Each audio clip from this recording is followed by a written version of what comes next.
final day of pretrial hearings in the case against Delphi double murder suspect Richard Allen. Day 2 involved what prosecutors hope is some of the most damaging testimony yet. And CBS 4's Kit Hanley is in Delphi with what we learned in the courtroom Wednesday and what we can expect today. During yesterday's hearing, Allen's defense team took their best shot to try to get key evidence thrown out. Allen's own words. Richard Allen, the man accused of killing both Abby Williams and Libby German back in 2017, has confessed to these killings dozens of times to his family, to prison guards, and a prison psychologist.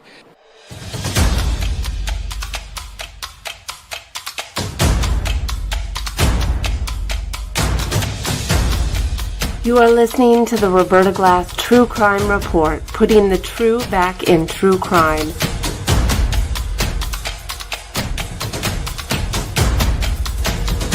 From New York City, Roberta Glass is now on the record.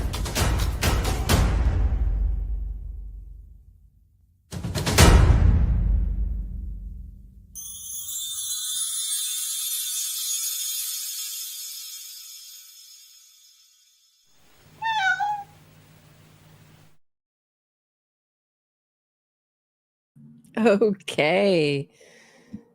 So it's my day off, and I was hanging out on a Zoom call talking to Murder by Maestro, and the Delphi verdict came in, and we were watching some of the coverage together, and I was appalled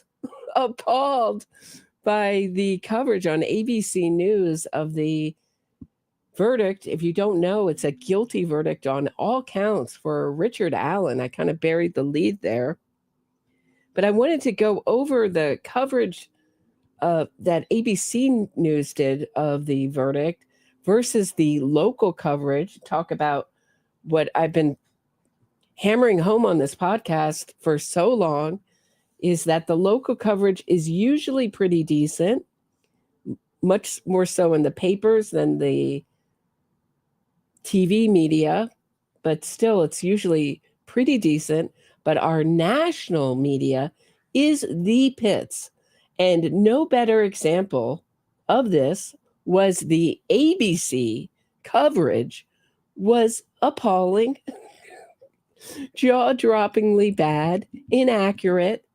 And there's one part where the main talking head anchor, news anchor, is talking to his man on the field and saying, well, blah, blah, blah, blah, blah. And the man on the field's like, well, I want to correct you. And I thought he was going to correct the gross inaccuracy, but they just go to another defense talking point. So let's watch it together. Thought we'd have some fun and watch it together. Here's ABC News. This will go down in the memory hole as some of the worst coverage I have ever seen of anything true crime ever.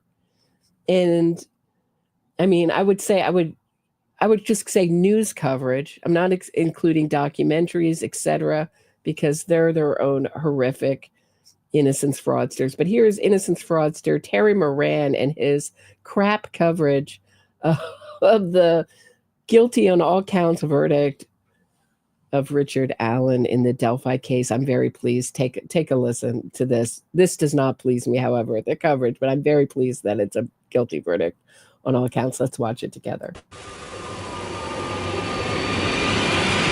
Some breaking news. We take you now to Delphi, Indiana, where a jury has reached a verdict in the trial of a man accused of murdering 2 teenage girls nearly 8 years ago. You may remember this case. This is the trial of Richard Allen, who pled not guilty to the murder of 2 teenage girls. Do they have a name? Do Libby and Abby have a name? Just 2 teenage girls, but Richard Allen, he gets the full name read out. Nice. And the jury has just returned with its verdict. For more, let's bring in ABC's Alex Perez, who is down in Indiana, and our contributor, Brian Buckmeyer. So, Alex, what happened? Well, Terry, all this information just fresh. We understand the jury has found 52-year-old Richard Allen guilty on all charges. He faced 4 charges, 2 counts of murder and 2 counts of murder while attempting to commit a kidnapping. Of course, we know he was charged with the murders of Libby and Abby back in 2017. They had gone for a hike. Abigail Williams and Libby German. Come on. I mean, what are we in this? We heard their names first at 57 minutes, 57 seconds in, and Richard Allen's name almost immediately. This is a kind of obscuring of the victim that I've talked about over and over on this channel.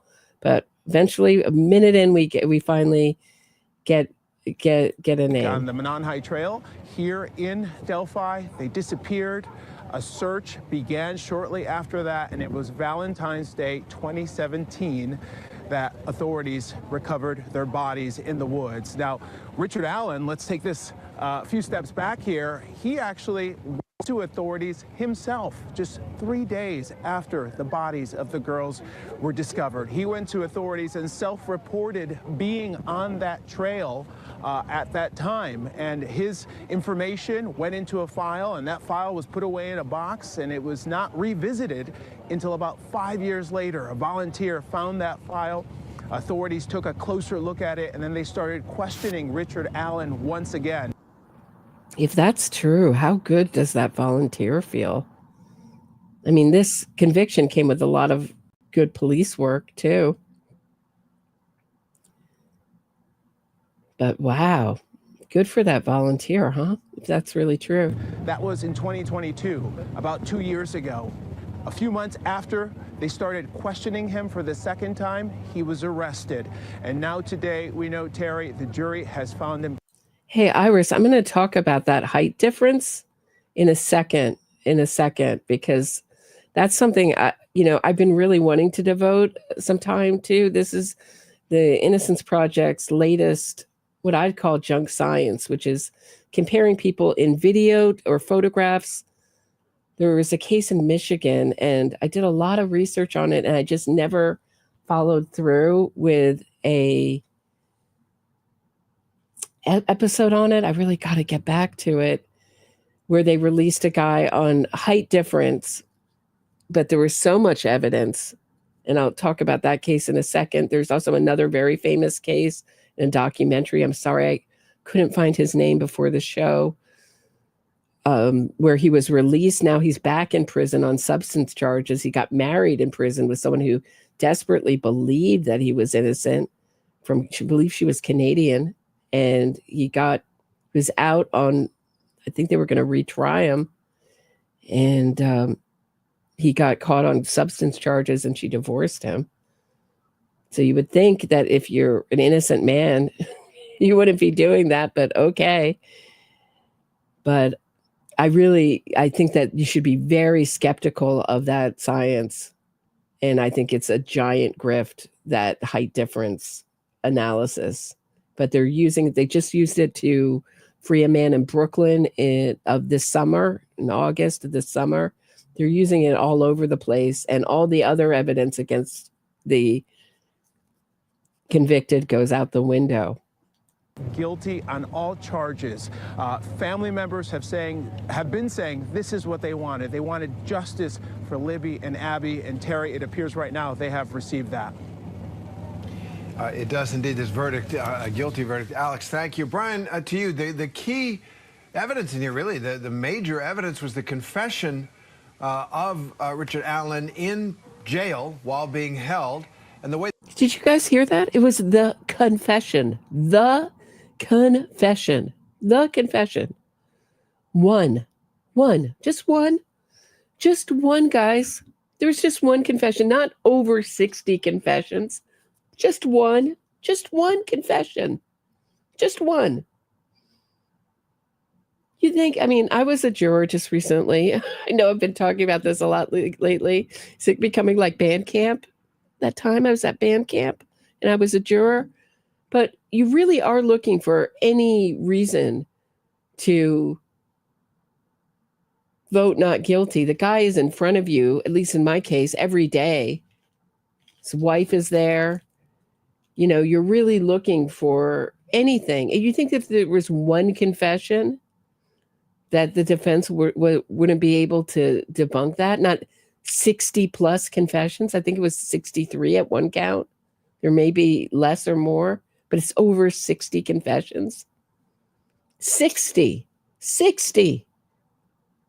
So I played that opening for a purpose. There were dozens of confessions, but here, you know, I'm waiting for anyone to correct him, and you'll think that the man on the street is going to correct him, man at the courthouse, but no, that it never happens. So if you were watching this, if you were watching our national news, you would think that this guy was convicted on one confession, and then they're going to mention the Innocence Project as if it's a reliable source of anything. I mean, I beg anyone in my audience to go pick a handful of Innocence Project cases at random and just read the transcripts. Just peruse through the transcripts, the court cases, or even the appeals. I mean, it's so opposite to the way the Innocence Project presents these cases. These people are so generally, I know they've had a few good cases. It's not all, you know, let's not think in black and white, not all, but the majority of their cases, 99.9% plus, they're guilty beyond belief. Should be called the Guilt Project. The defense tried to undermine it, was to say that he was going through some kind of psychological breakdown because of his incarceration. And there was evidence entered. There was testimony in the trial that he was banging his head against the wall, that he was eating his own feces, demonstrations of his fragile psychological state, and so that you couldn't rely on the confession. Right, or Terry Moran made his bones on the Menendez case.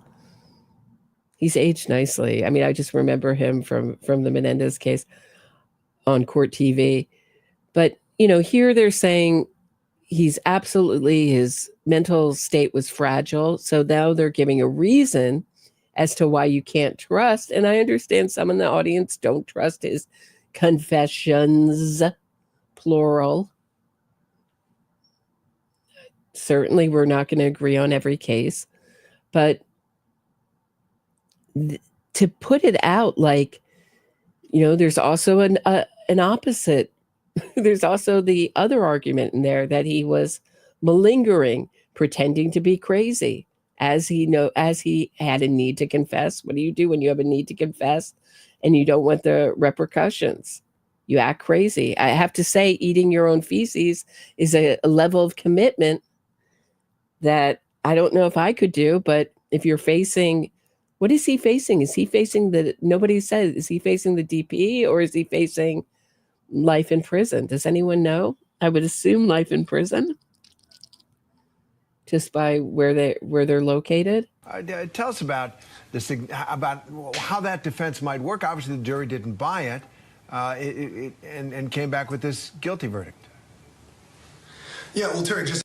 Okay, thank you, Patty. So 130 years. Nice to see you, Patty. It's such a soft spot for you. 130 years. So that means like life in prison, no possibility of parole. So they're just giving 100 reasons why you shouldn't trust this verdict.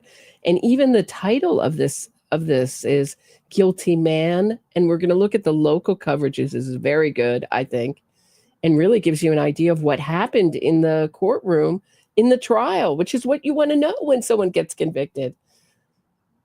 Not a false version of what happened. There was one confession and he was crazy, so don't trust it. Even the title, this is like Guilty Man Convicted. And I think the other one is Guilty Verdict. So the guilt, when you say guilty man, of course, you're going to be more sympathetic that man found guilty. Oh, poor man found guilty. Oh, one man up against the system, right? A slight correction on that. You are typically right. A person is typically housed in jail pending a trial, but they're awkward and almost... Right. And here's the idea that he was in solitary confinement, and that's what drove him to the edge. And so here's where I thought Brian, I thought actually the man on the street was going to correct him, from watching the trial. But here Brian's like, I got to correct you. I thought he was going to correct him about the one confession, telling the audience there was one confession. I mean, there's a big difference between 1 and 60 plus. No? Am I wrong? Am I blowing out my microphone, getting so upset? Let me put it a little farther away. Have I lost it? Have I just watched too much innocence fraud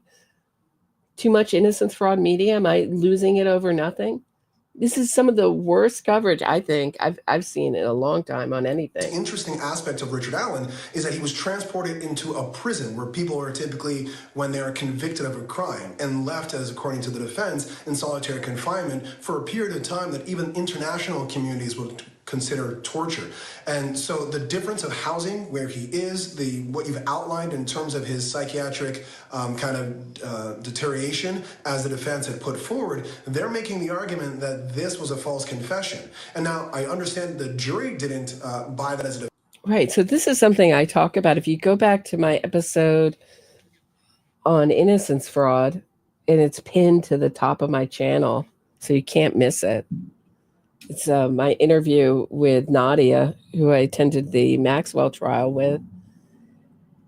I talk about this idea, like the idea of a false confession is that it's a very rare thing that happens, and there's all sorts of risk factors for false confessions: denying food and water,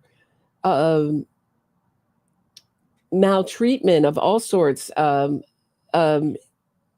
physical, altercation, physical abuse, all sorts of things, low IQ. But now the Innocence Project wrongful conviction movement has a new concept, which is like false confessions, meaning plural, that someone would confess having very few of those conditions, under very few of those risk factors, very few of those conditions, multiple times in all sorts of different conditions, talking to his mother, talking to his wife, talking to his therapist. Patty points out, thank you, Patty, that he confessed 61 times. I had heard 63, 61, 60 plus. I think probably Patty's right, 61 times. I mean, 61 times under all sorts of different conditions. Same thing they do with the West Memphis 3 and Miss Kelly's multiple post-conviction confessions, or the Central Park 5, where they have one spontaneous declaration and four taped confessions, videotaped confessions, having almost none of those risk factors, and then the people on the periphery it's all consistent. All their confessions are consistent, that those are now considered false confessions. So now it's not just a false confession. Now we have the idea that whether people falsely confess multiple times, and that multiple people can falsely confess under having none of those risk factors, or very few. We're in bizarro land here. I don't understand it. They're just gunning for his appeal. You'll see by the end of this. Defense, but I think it's going to be very interesting to see how this appeal operates. Just to give some context, when you think of like the Innocence Project, who looks at a lot of cases that...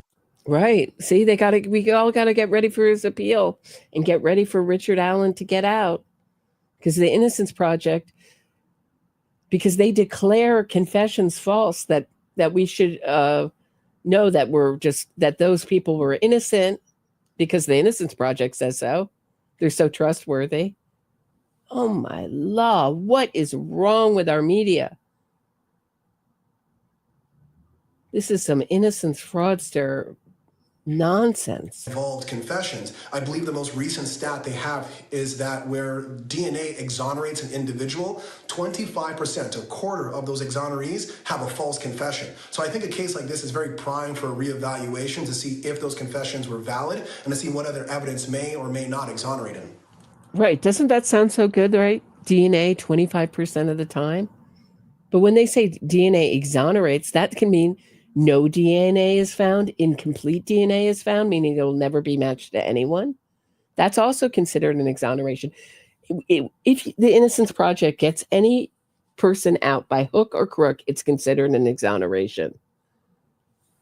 So they've gone back and they said, look, go back to my Johnny Lee Gates. It's a guest episode where there's a zillion things that convicted that guy. And they passed around these ties that he tied up his victim that had been passed around to the jury. They tested them for DNA and it didn't have his DNA. So he walked free. I talked to the prosecutor, was up for re-election, and she capitulated to the pressure of being up against a multi-million-dollar outfit like the Innocence Project and let him walk. And she wasn't re-elected, by the way, too, afterwards. She gave me a statement, but she wouldn't be interviewed. So few times to do any of these prosecutors who let these people go, want to be interviewed. Same thing happened when I was talking about the height difference. The case in Michigan that I looked at with the height difference. It was a gentleman who was on CTV, caught on CTV footage. His dad recognized him on TV and called him in. They found the jacket that he wore, the bandana that he wore in his home.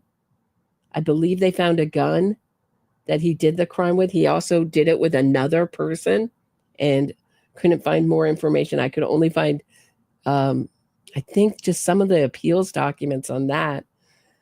But lots of information, and they were like, well, look, he didn't have a good relationship with his dad, so it's not reliable. His dad was like, yo, that's my son, and called him in. And they were like, oh, there's a height difference here. And I was like, what about the guy he did the crime with? And the prosecutor agreed to come on until he did some research, and then he canceled on me. I mean, they never want to talk to anyone who wants to know, who knows anything about these cases.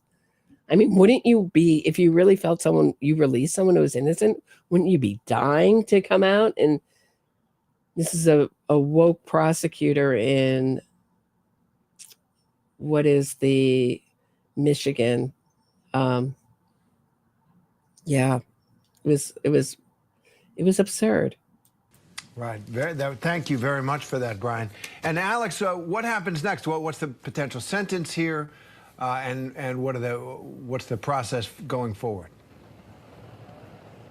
Well, Terry, he was found guilty on all 4 charges, so that means he's facing possibly 130 years behind bars. His sentencing will be in December, Terry, here at the Carroll County Courthouse. He remains in custody. He was taken away from the courtroom in handcuffs. Terry, there were a number of people who had gathered here outside the courthouse. There's limited seating inside. And when word got out that the verdict was guilty on all charges, some people started screaming, yelling, clapping, applauding. Obviously, they were happy with the verdict. And then there was another smaller group of people who was here to support Richard Allen, and they were holding signs in his defense and trying to support him while they were here. To give you a better understanding of how we ended up here, Terry, this trial had 17 days of testimony. They started deliberating on Thursday of last week. They came in even on Saturday. They were here from 9 a.m. till 2:30. Roughly 20 hours of deliberating here at the courthouse. And this jury, Terry, is not from Carroll County where we are. They're actually from Allen County, which is where Fort Wayne is located. That decision to pick jurors from a different county came months ago as they were trying to sort of hammer out all the legal This Eli Savitt in Ann Arbor, Michigan, that's the DA's name. And he's still the DA there. wouldn't talk to me. Yeah, they went on weekends. I mean, they were really committed. So you would have to think, when I did a poll last night on this, my audience was like 60-30, around that. Maybe a little over 60. It's about 60-30. And you would think that might be the first vote. Something like that is 60-30. 60-30, 60-40, a little over 60, in the mid 60s, high 30s, type thing. Vote 70-30, that they turned it around. 70% guilty, 30% not guilty, and they turned those people around in a matter of days, you would think. The specifics of this case, because everyone here in Delphi is very familiar with this. Everyone was involved. Everyone here has taken this case to heart. Terry, there have been people who helped in the search, people who have made signs, people who wear T-shirts. This entire area has been behind Libby and Abby since 2017, and now there's a decision in this case. Terry? And it looks like it is closure, but as Brian pointed out, there are grounds for an appeal. Alex Perez, Brian Buckmeyer, thanks very much. Okay. I mean, that was some of the crappiest reporting ever. It goes, maybe I should start an award show for the worst true crime media coverage, because I'm nominating that for the year. Some of the worst, most deceptive, and it's done so slyly, just leave out the victims' names till about a minute in. Concentrate on just the total defense talking points. Check out the difference between the local, this is WTHR coverage, and it's obviously longer. So how long was that piece? What was it, like 6 minutes? But they get more information in the first 6 minutes than ABC does in 6 minutes. So you could argue that they had an hour and ABC had 6 minutes. And I get that. I'm aware of that. But just look at the quality of the coverage is so much better here. Let's take a look together.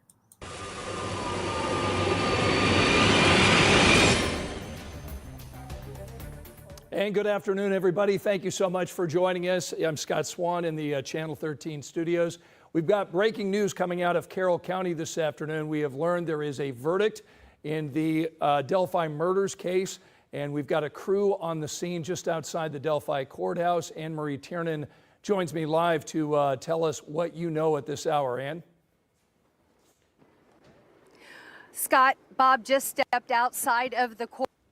Verdict was read. We're told it took less than 2 minutes. Bob, explain the scene, everything you've learned. So, and it was, 2 minutes. Guilty, guilty, guilty, and guilty. All 4 counts against Richard Allen. Jurors came back. Obviously, it must be unanimous. The judge asked the defense team if they wanted to pull the jurors. The defense team did, so we got to hear every one of the jurors say that indeed was their verdict.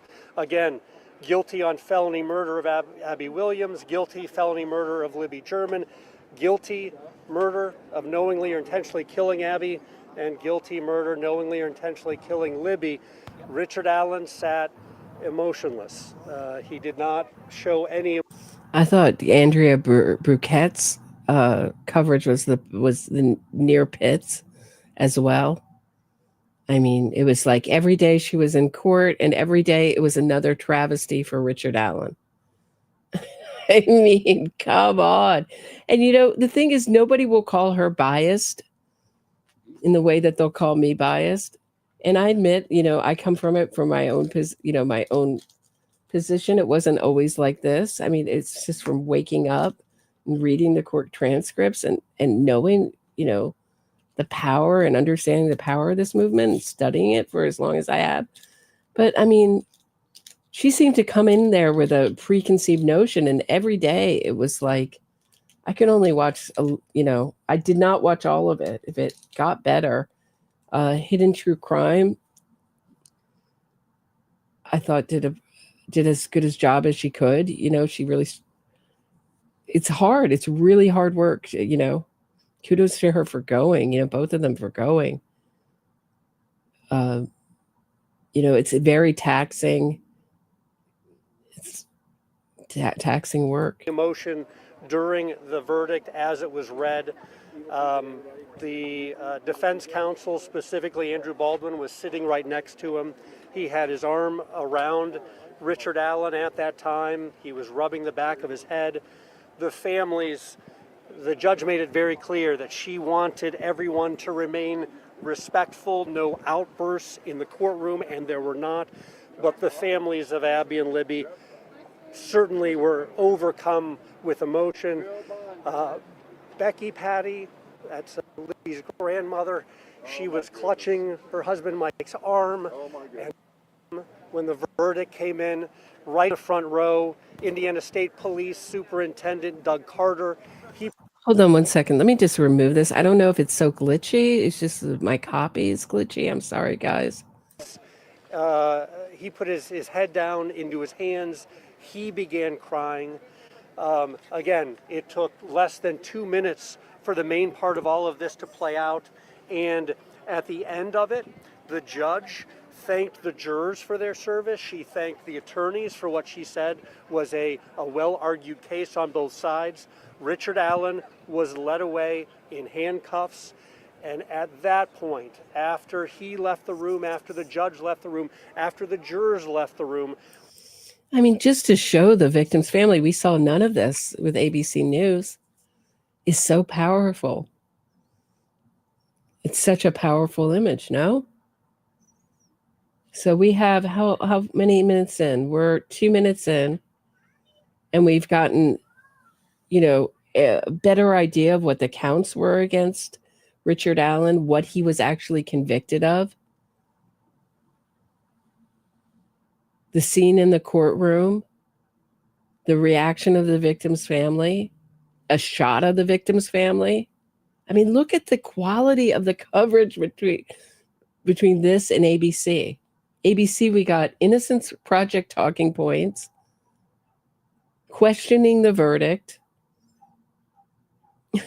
I mean, looking forward to his appeal, how he can appeal it. I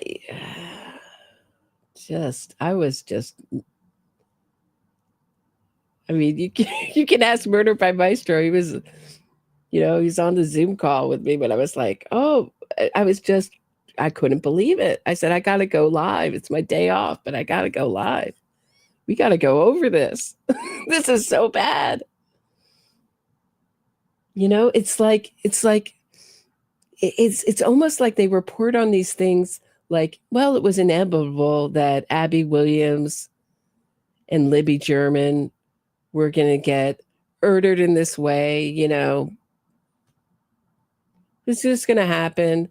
So now that Richard Allen is still here, let's do everything that nobody should really be punished for this crime.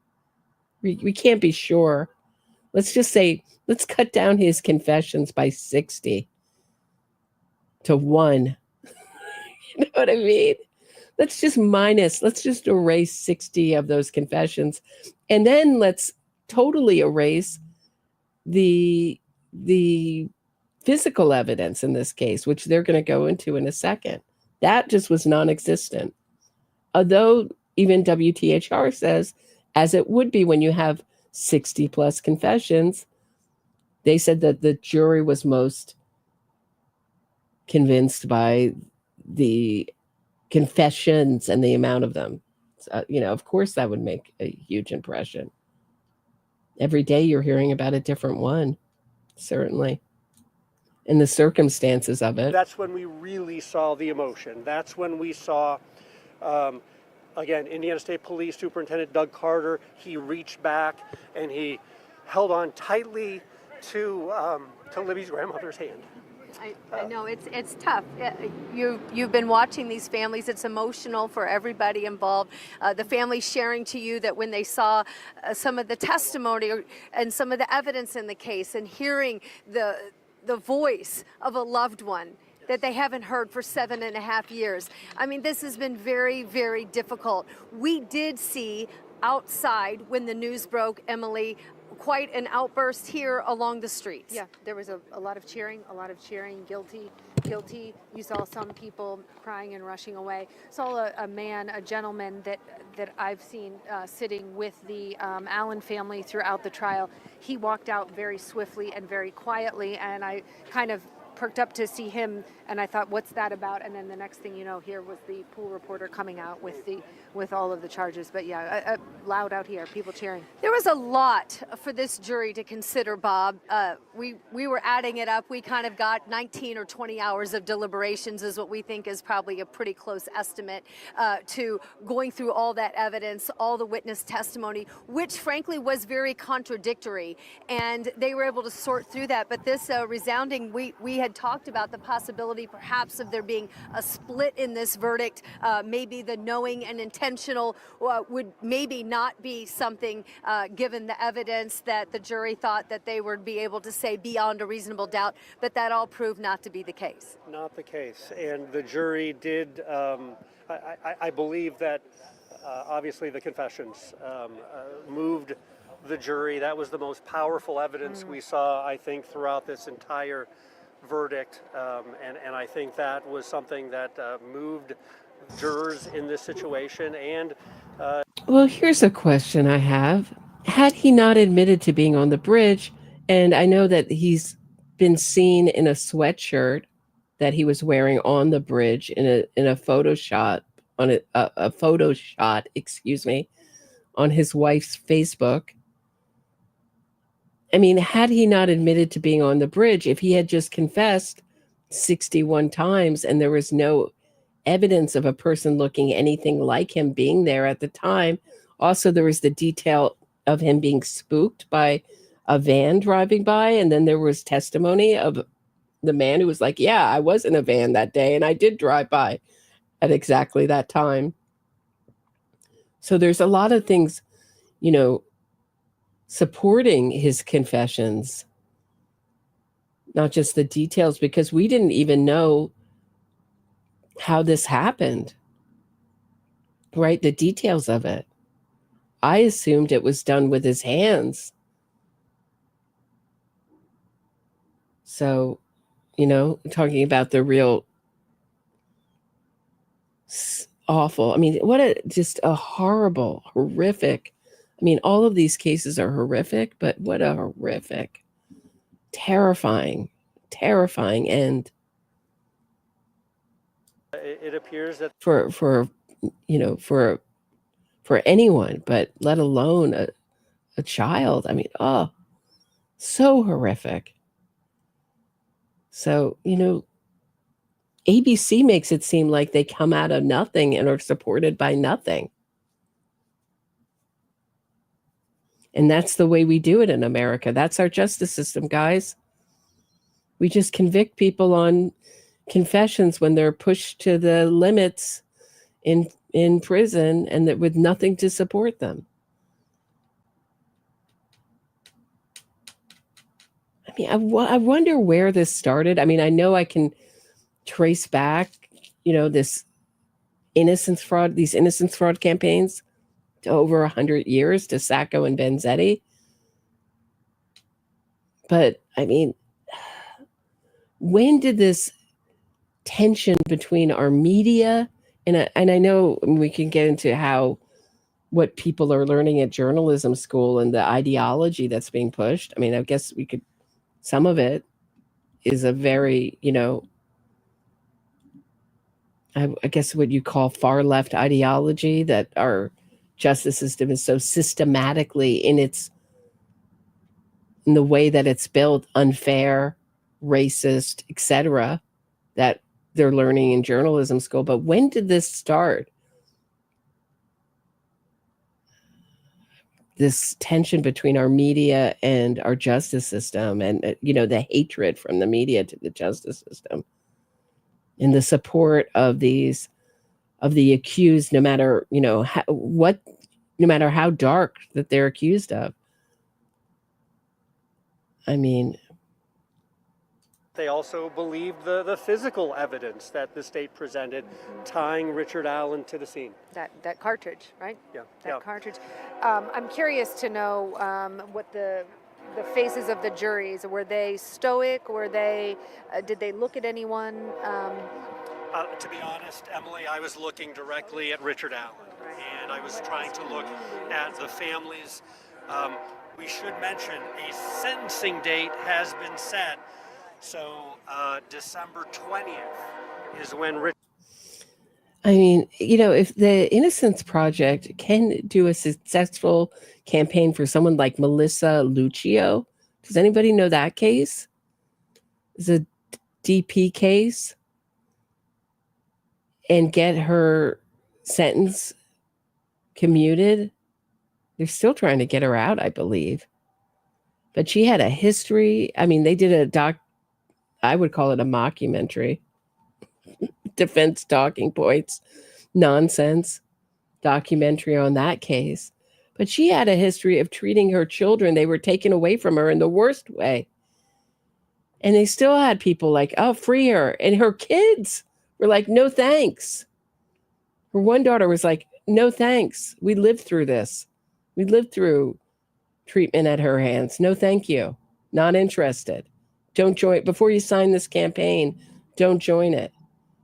And it still was successful enough to get her sentence commuted to life. Rodney Reed, anyone? That guy? Purvis Payne, anyone? There's someone who might get out in a couple years. Worst crime ever. Most guilty guy who ever walked the face of the earth. Ran into a police officer. Covered in the victim's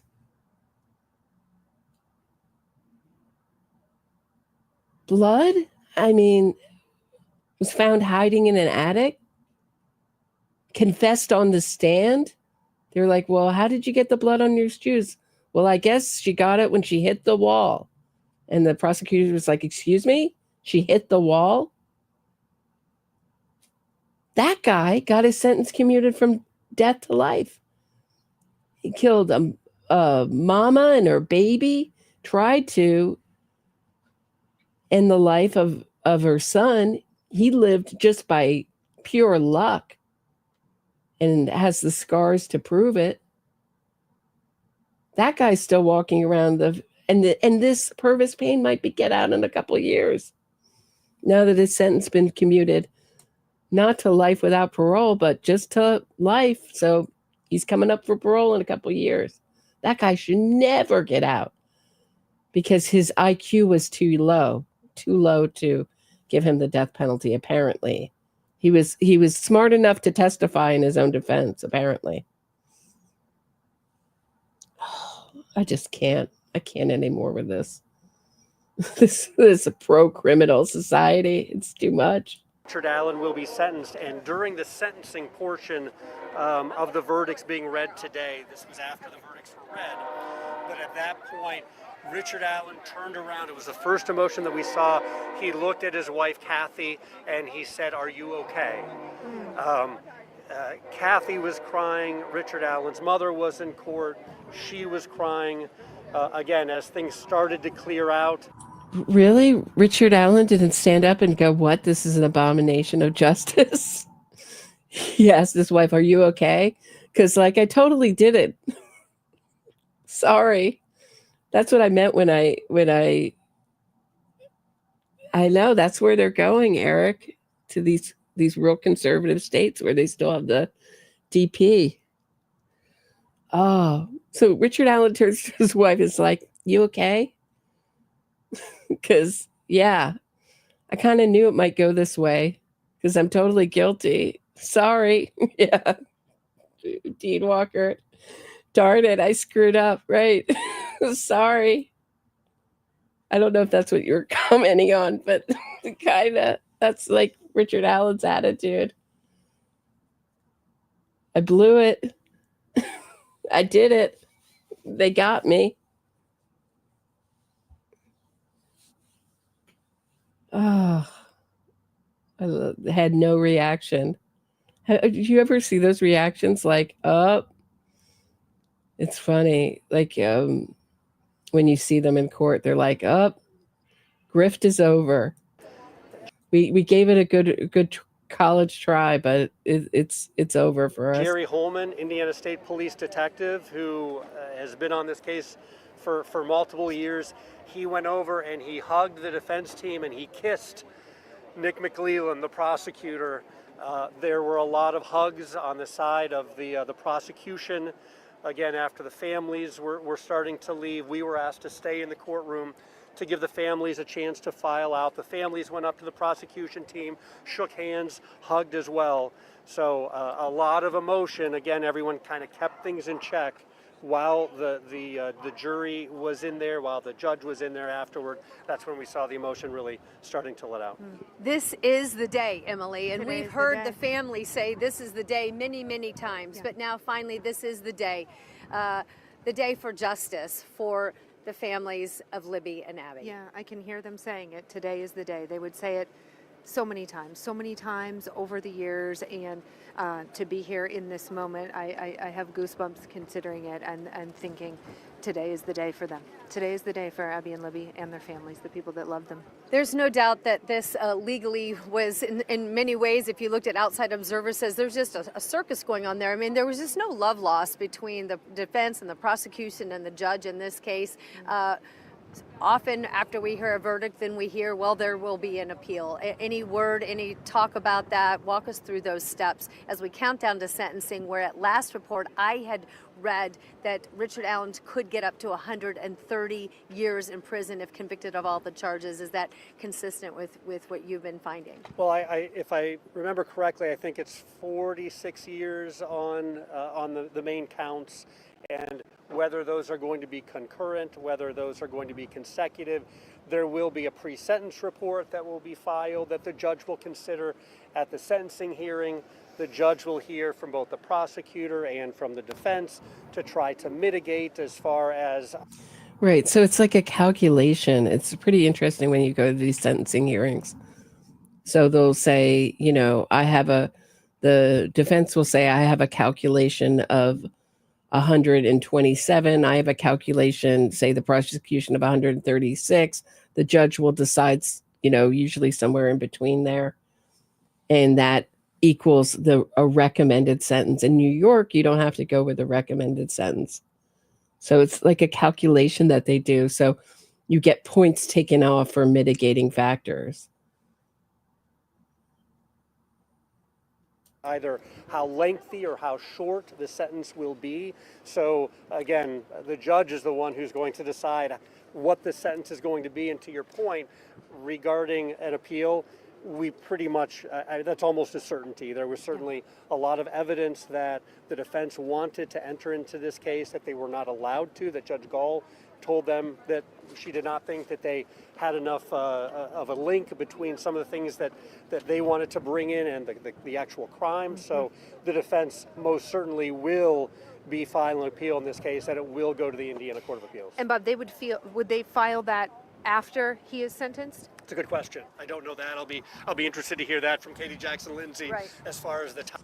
Okay, so guys, when do you think the documentary is coming out on Richard Allen, the wrong guy? You know, they got the wrong guy, and then putting forth some other alternative suspect. When do you think we're going to see that? I'd say give it 2 years. I don't know what you guys think. I'd say about 2 years before we get the full Innocence Project on. No, we'll get like about 14 years for the Innocence Project to get on it, maybe 12, but 2 for the documentary, and let the campaign begin. Maybe TikTok and everything will speed this all up. Timing of how all that plays out, but I believe it probably would take place after the sentence. Because listen, there was a handful of people that this defense team believed in their alternate theory was responsible in this crime, and they wanted to be able to talk about that to the jury. Again, as you said, Judge Gall ruled no, that's not going to happen, that would confuse the jury, and we're going to stick with the set of facts right here, and that's what they did.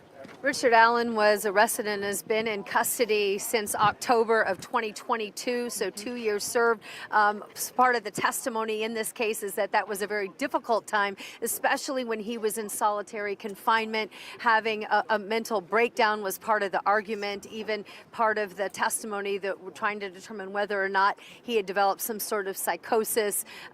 So that's another thing that will be taken into consideration in the sentencing as well for those 2 years since he's been here in custody, state custody, since 2022. Yeah, all those things will be a factor, and there are multiple items that the defense will want to bring up on appeal, whether they were allowed to enter certain things that the judge did not allow them to, witnesses that they wanted to bring, evidence that they wanted to show the jury that they were not able to. So, and even the procedural moves that happened long ago, dating back here over the last year in this case, things that Judge Gall ruled on, those will all be brought up. Hey, Kelsey. Kelsey says the Innocence Project helps innocent people. They have a few times. Have you read the court transcripts of the cases they cover? Check them out. Be my guest. Try to debunk some of these. Check out Purvis Payne, Melissa Lucio, Rodney Reed. Be my guest. Go check out the facts of those cases. All of those things were preserved on the record. Jamie Snow. There's some smaller ones. Johnny Lee Gates. Go dig in. Marty Tankliff. Go dig into the transcripts of his case. Be shocked. Very different than what you've been told. By the defense team, so that when this case does go to the Court of Appeals, those will be considered. But again, today, guilty. That is the verdict. That is, these 12 jurors who spent the last nearly month of their lives looking at all the evidence, looking at all the testimony. Decisive decision from these jurors today. They say Richard Allen is guilty of killing Abby Williams and Libby German.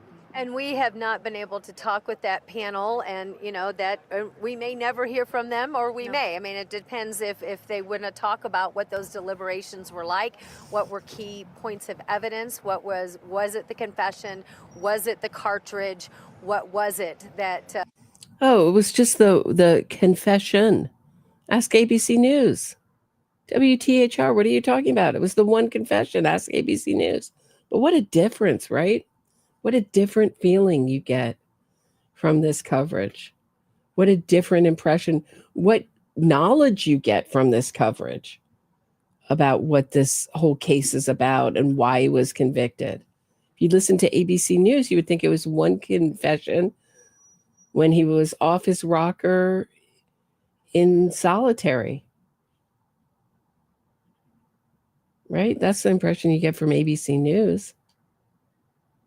Led them to have this unanimous decision beyond a reasonable doubt. I mean, when you think about those confessions, Bob, that we heard of him, at least the ones that they played in court, in those confessions, I mean, he sounded fairly logical, no?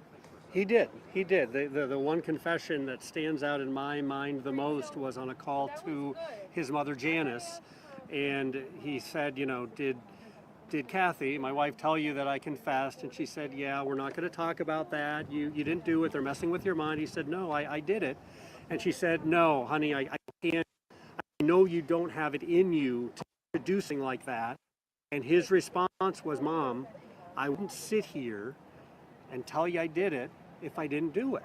And that really stood out to me. So ultimately, then it comes down for the jurors. He's like, no, Mom, I'm telling you, I did it. This is very much like, so Richard Allen was telling his mom, like, no, I wouldn't be saying this if I didn't take part in this. Very much like Jesse Miskelly, one of his many post-conviction confessions in the West Memphis 3 case, where he asked to put his hand on a Bible and confess. And his lawyer was like, no, no, no, no, no. And it's on tape. You can hear him saying, you know, that if you confess, you know that I'm advising against this, that if you confess, it's against your best interest. And he's like, no, I want something done about it. Which I think is the most interesting, curious phrase of the entire West Memphis 3 case. What did he want done about what? I mean, it's you could go in all sorts of different directions with that. But he told the same, similar story. But what you hear about with the West Memphis 3 is that he only confessed once, and it was all incorrect. Not that Jesse Misskelley said that he changed a few details to throw off the police, the genius that Jesse Misskelley is, and that he was so challenged mentally that he didn't know what he was saying. Not that, you have to look at all his confessions at the totality of them. And there's so many of them. But I mean, if anything, they call, I've had people argue that they were all coerced. If anything, that's being coerced the other way, not to confess and going ahead and doing it anyway. So this journalist is correct. That is very convincing when someone is cautioned and given an out. Like, I don't believe you. He's like, no, Mom, I did it. I wouldn't be saying this if I didn't. I'm telling you. And the shame that these parents feel is so great that they are the first people to get aboard these innocence campaigns. They feel so much shame that it's reflecting on the way that they raise these future convicts. To figure out, do they believe the state's witnesses that he was, thinking clearly at that time, or that he was in a state of psychosis? These jurors believed at this point, they believed the prosecutor. They believed the state saying Richard Allen was in his right mind when he made those statements. And, a lot of times you hear when someone says something, believe them. And in this situation, the jury believed Richard Allen when he said, I killed Abby and Libby. Wow, what a tough day. What a tough day, but maybe also relief for this community. This has been a journey that they unwittingly were a part of. They didn't want to have this thrust upon their community, the fear, the search that there might be a killer living amongst them, the way that they changed and navigated their... Yeah, Karen Reed's parents are interesting. They almost go into like Amanda Knox's parents, almost become accessories in their, I don't know if you've heard, who said that? 65 CJ5 says it's like Karen Reed's parents. Yeah, in that they rather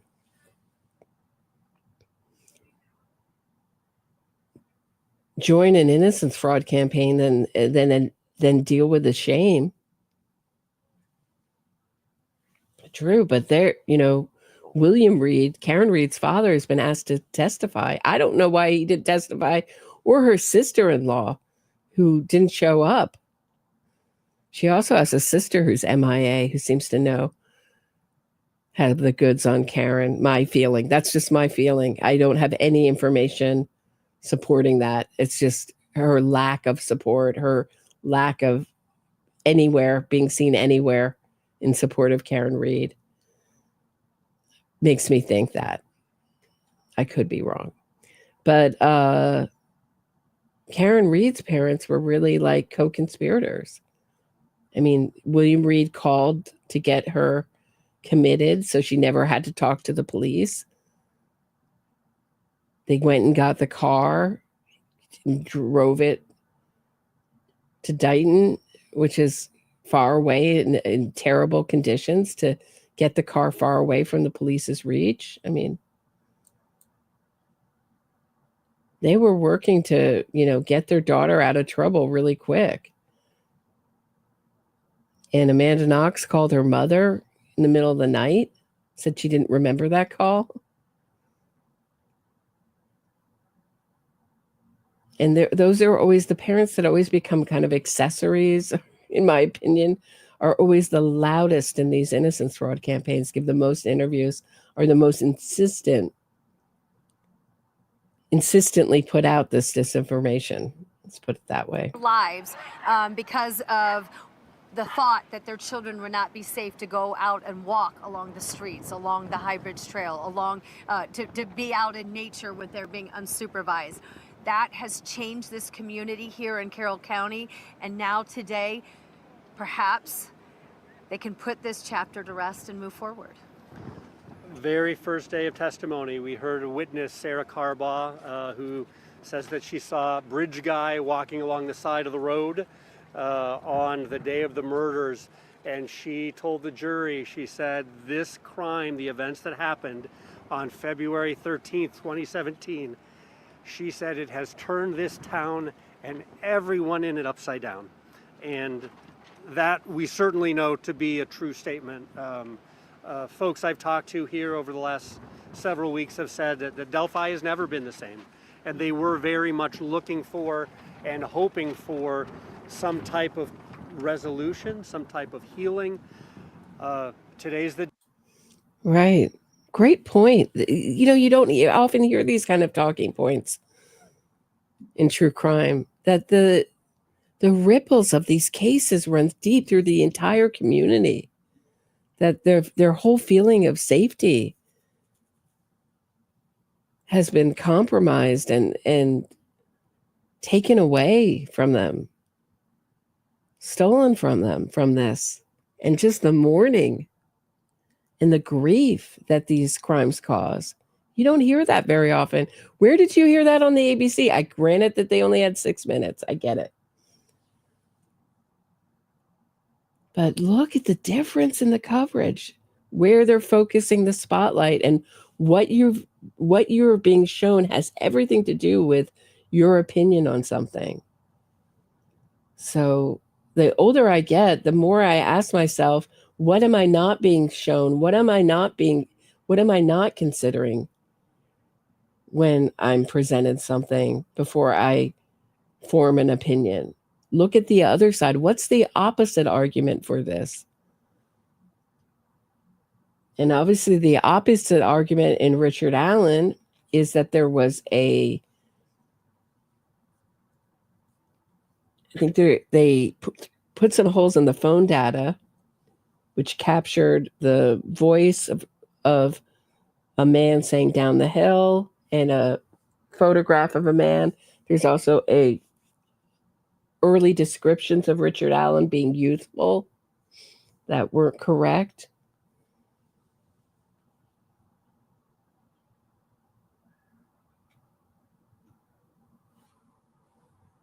But it was, so much of, I would say the opposite side is that his confessions were supported by, say, the man in the van, the ballistic evidence, why he would go strolling with a firearm. I mean, is anyone's guess, right? I mean, looked like he was up to no good. It looks like, to me, my view of this case is this was something that he was fantasizing about for years and waiting for an opportunity. I mean, you wonder if he did this before and if he has living victims. No? Anyone else wonder that? That the verdict came down, and we will see if now that starts to happen. 17 days of testimony, 64 witnesses, 387 exhibits, 7.5 years since the murder, 2 years since Richard Allen was arrested, 21 days since opening statements, and 4 days of deliberations that lasted approximately 19 to 20 hours. And now we have a verdict, guilty of all counts against Richard Allen. That's the very latest from here. We're going to send it back to you, Scott. Anne Marie and Bob Siegel in Delphi, and they're going to be standing by waiting to see if we might be able to talk to either the prosecutors in the case or the defense team, if the jury may be willing to speak. If that happens, we'll bring that to you. And certainly if we hear from either family of these two young girls who died 7.5 years ago, we will bring that to you as well. I want to bring into our conversation Katie Jackson Lindsay, who's been the 13 News legal analyst throughout these 19 or 20 days worth of coverage of the Delphi murders trial. She's been with us every night on the Delphi debrief. Yeah, I was trying to look into the Ellen Greenberg case and look at the other side of that case, because certainly all the reporting, the parents of Ellen have been really vocal, and you see the power of that, but they're absolutely insistent on not reopening it, and there has to be a reason. And there's a lot of files that they won't release. So, I wonder what we aren't being told in that case. Is it as much of a gross, as a terrible investigation as they're saying, or is there something else?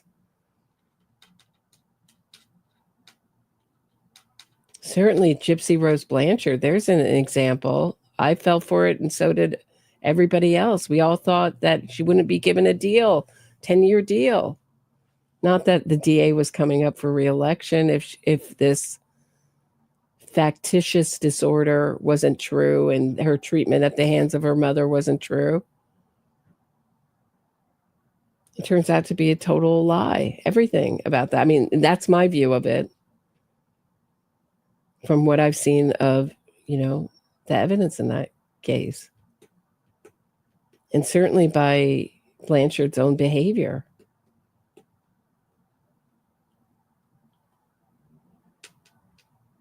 But when I came out after she was released and I said, hey guys, I have some issues, I got more negative feedback, before Becca Scoops and everyone else came and really, just really investigated that at a deeper and we're very brave.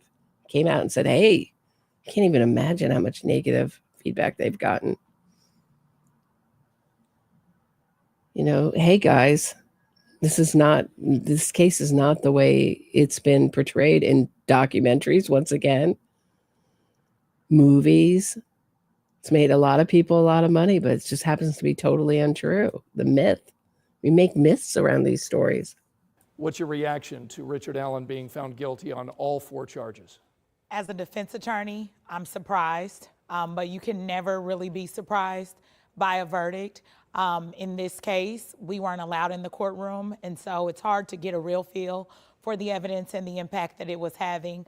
But this jury did their job. They worked hard for hours, for 4 days of deliberations. They asked questions, and that is the verdict that they reached. So I'm surprised based on what I understand the burden of proof to be, but we have to trust them. We have to trust our system. Let's go back and, for those of you who have been following this trial and maybe those of you who have not, let's go back to the state's, evidence that they began putting on. A couple of their early witnesses were describing Bridge Guy, the guy that we've all seen on the video, but describing a much younger man, describing a man in his 20s, a tall, muscular man with brown, poofy hair. That wasn't 40-year-old Richard Allen at that point. And so, there were the thoughts that maybe the witnesses had the wrong person, or that they were describing someone that was quite different than Richard Allen. Agreed. And that was the first evidence that we heard, right? That we heard. Right. That's the kind of, I would be a crap eyewitness. I'd notice nothing visually. I have a good ear. I can recognize, I have a good ear. I can, like, if someone's on a movie and they put them on the phone and you're supposed to, I always can, recognize a voice, but a face and a visual memory, I would be the best witness for a defendant. I would see nothing. I wonder why they put them first. Interesting. As the public, that the jury heard that there was this youthful man with boyish, youthful looks with longer hair. And we as the public, not the jury, but as the public, we also were aware of those sketches that were created as a result of this witness testimony or these witnesses giving these statements to the police. And we knew that wasn't Richard Allen. And so that was the first impression of the state's evidence. And as it went on even longer, it seemed to be more of that, where they had evidence that could be Richard Allen. Right. But You know, there's some of those eyewitnesses that can be really sharp and just have a memory for detail. I'm thinking of a case that I looked at where a guy was ending the life of women using a knife, trying to talk in a YouTube-friendly way. They seem to have changed their rules every day. And stealing purses, and all the purses were in his apartment. He had his girlfriend saw them. He was caught with some, and the eyewitness was a little kid at the time, saw from his apartment, and I believe he was delivering for the post office, but he was laid off. He started this grift because he also had developed a substance habit. And they went to this eyewitness who was fully grown and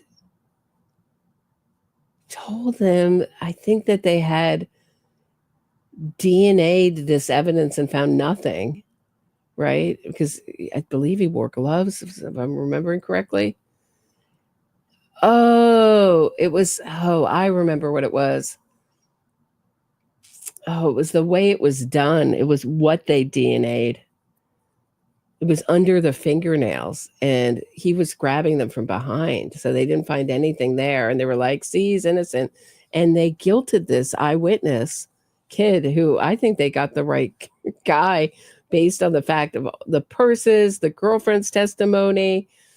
And they let this guy out. And last I heard, he was suing during COVID for millions from New York. It was a New York City's case. could also leave room for reasonable doubt. But I think ultimately what got them over the finish line, and rightfully so, was those confessions. We've said over and over and over, it's hard to convince a jury that your client didn't do something as a defense attorney if your client has said repeatedly that he did, right, and emphatically in the way that Bob described, especially with the call with his mother. So I think that's probably what got the jury there, and you can understand how they could reach that conclusion with those confessions. And remember, as this case was beginning and the state was presenting the case, the jury was hearing these emotional confessions that Richard Allen was making from prison. He did talk to his mother, he did talk to his wife, and each time would say, I did it. Now, there was one recording where he said, I did it, I think I did. Wow, doesn't this make you think of Son of Sam, where they're like, every sketch looks different, right? Every sketch looks different. Have you ever seen the sketch of Tim Hennis? It's like exact. Let me see if I can pull it up. I don't know if I did it. And then, of course, there was a lot of testimony brought in during the trial where psychologists were brought in that had been talking to Richard Allen in prison during the time that he was awaiting this trial to start. And there was a lot of testimony that he was going through a mental health breakdown, that he was going through, various problems while he was being held for 13 months in solitary confinement. But at the end of the day, as you mentioned, maybe the confessions were the very thing that the jury said, no, that's the guy. Right, and I mean, that is very strong evidence. Having been a deputy prosecutor myself, if you have a case with a confession, you almost consider that case a slam dunk. I don't think the prosecutor... A confession. Oh, now we're back. See, now it's been reduced to one. Confession. One. It's been reduced to one again. They started out strong. Now they're going down. Now they're going downhill again. I hope this guy is like, yo, I'm watching this. I watched some of this. Obviously, this was breaking news, so I didn't get to watch all of it. So I'm watching it with you guys for the first time. But, I mean, don't you think that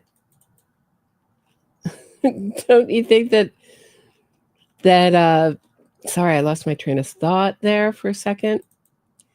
Don't you think that that he should correct her? Be like, excuse me, a confession. Took for granted that there other evidence that was a challenge and considered that a slam dunk. But obviously, they put that together very well and presented it in a way that it was compelling to the jury. And so I think if we... Okay, here's Tim Hennis's sketch for everybody. How good is that?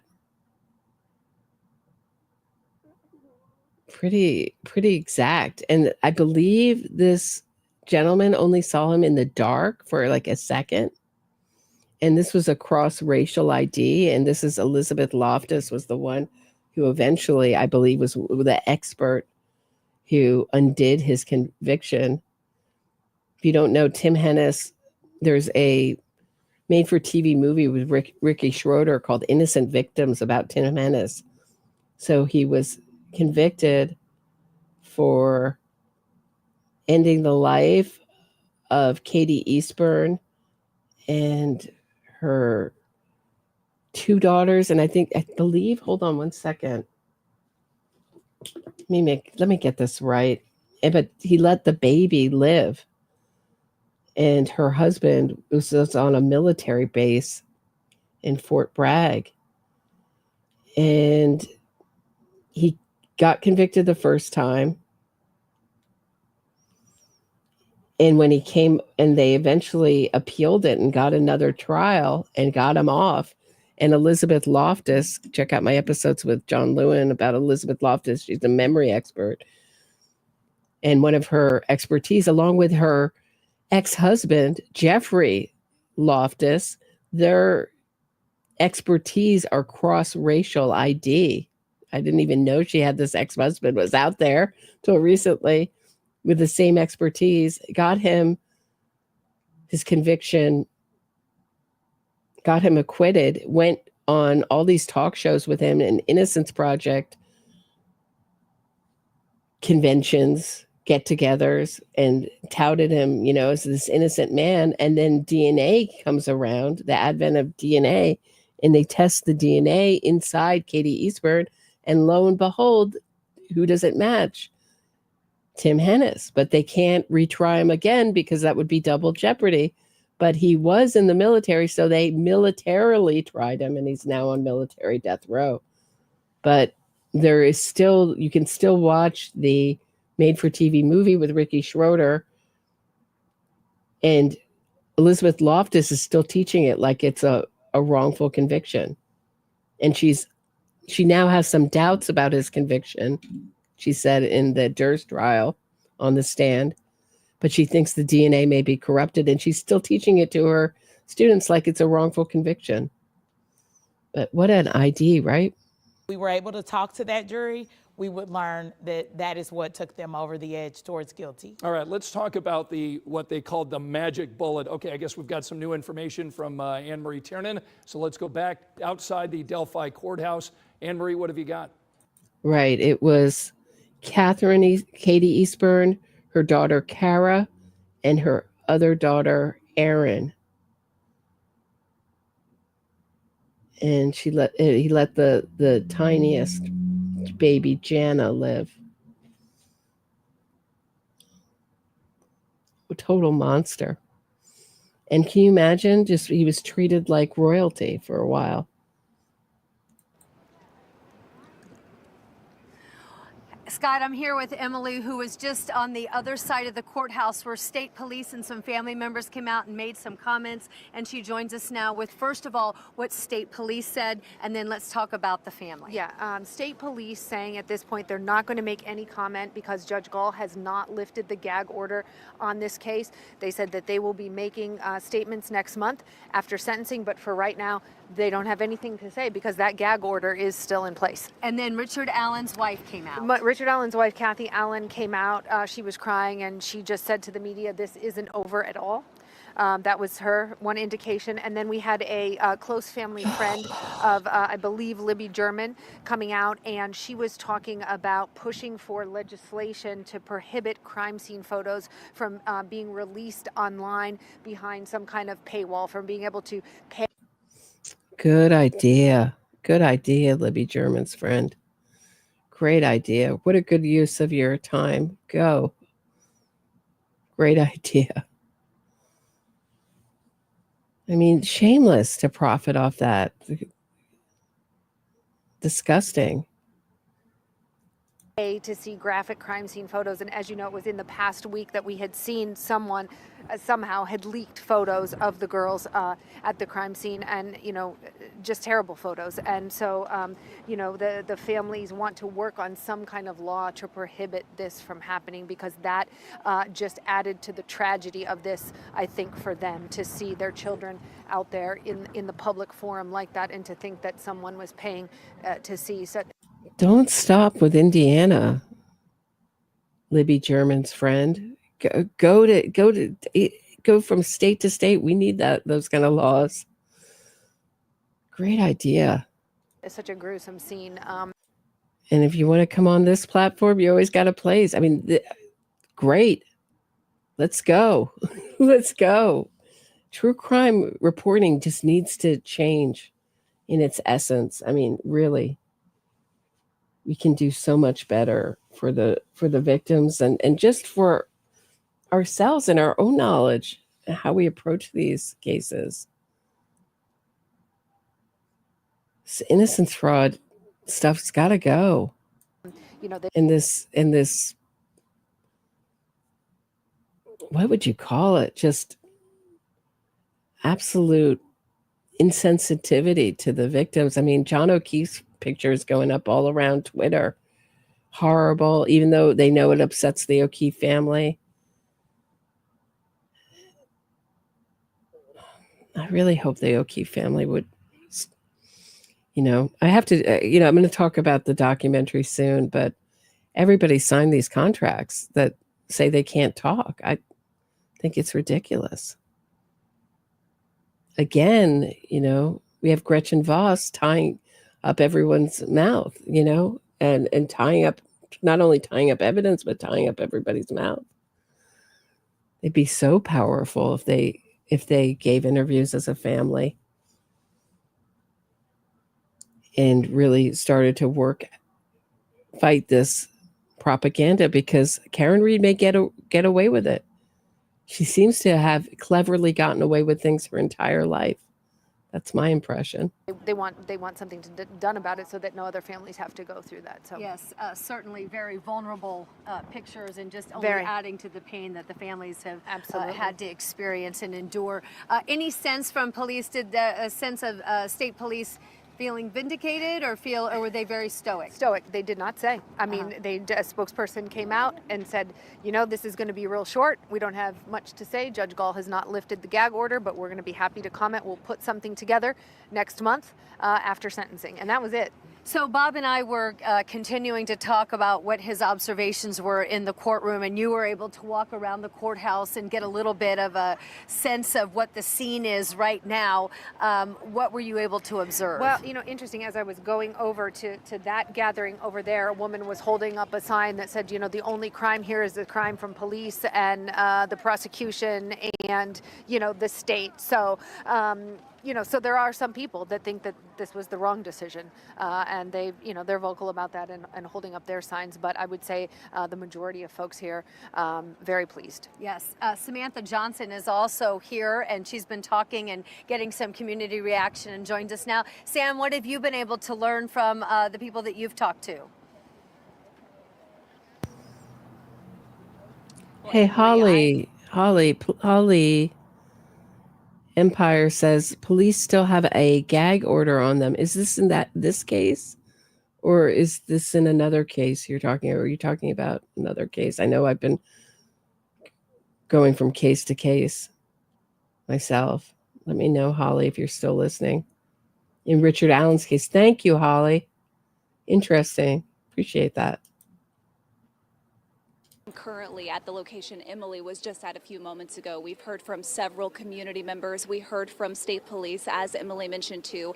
I want to tell you too, so many of the people who are here waiting for this verdict have been here for weeks. So many of them have been camped out day and night to be one of the first to hear the verdict. We talked to a woman, her name is Sarah. She lives here in Delphi. She says she's a family friend of the girls, and she told us today is the day, right? That phrase, we've continued to hear that for years now. And we talked talked to her just a moment ago, she said she could have almost bust with excitement because she said today is finally the day. Take a listen. You said, I've been praying. I have been praying. I said, as you know, we usually had 4 or 5 of us, just a few signs to show respect to the girls and what this community has went through for the past 7.5 years. Today is a new day. Today is that day, the day they can start healing. Today's that day that those families can start the healing process. This part is done. Oh, isn't that sweet? 65 CJ5 says gagged until after sentencing. Thank you. Appreciate it. I mean, don't you? I mean, I get emotional listening to these interviews. So as a community, now they get to heal all together. This community and the surrounding communities and counties surrounded them. Also, big shout out to law enforcement. They came from everywhere around Indiana. You couldn't tell what department, but they were so cohesive together. They blended well. You didn't have to see the division in the rank or anything. They protected this county, and now this county needs to heal.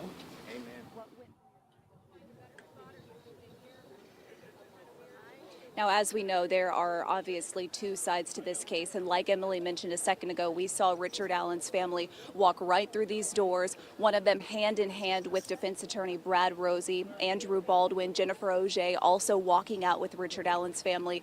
His mom crying, his wife Kathy crying.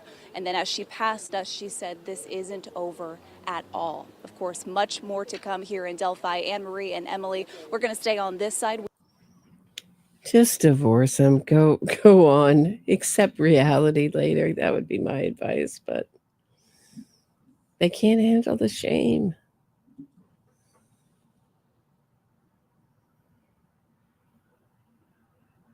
The weirdest wife is the wife of the Long Island. That guy. You know what I'm talking about?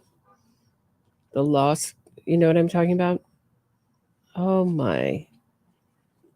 What is his name? That guy, Long Island killer. I don't know. This is just my hunch, but I think she knew. I don't know. The guy was like obsessed. That was his main topic of conversation. Gilgo Beach.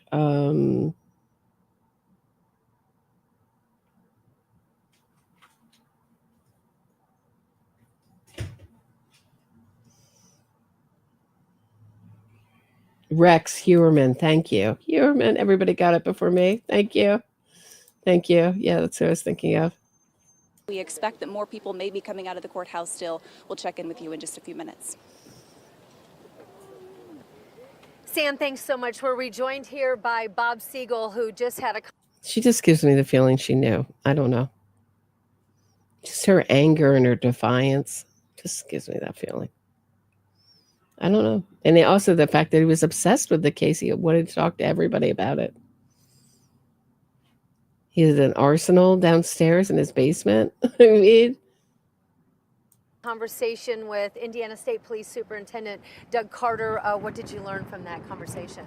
Well, again, there's still a gag order, so there's nothing official. There's nothing on the record. Probably the most that I can say as far as his reaction today is the reaction that he showed in the courtroom. Just out here on the steps right now, he was walking with his wife.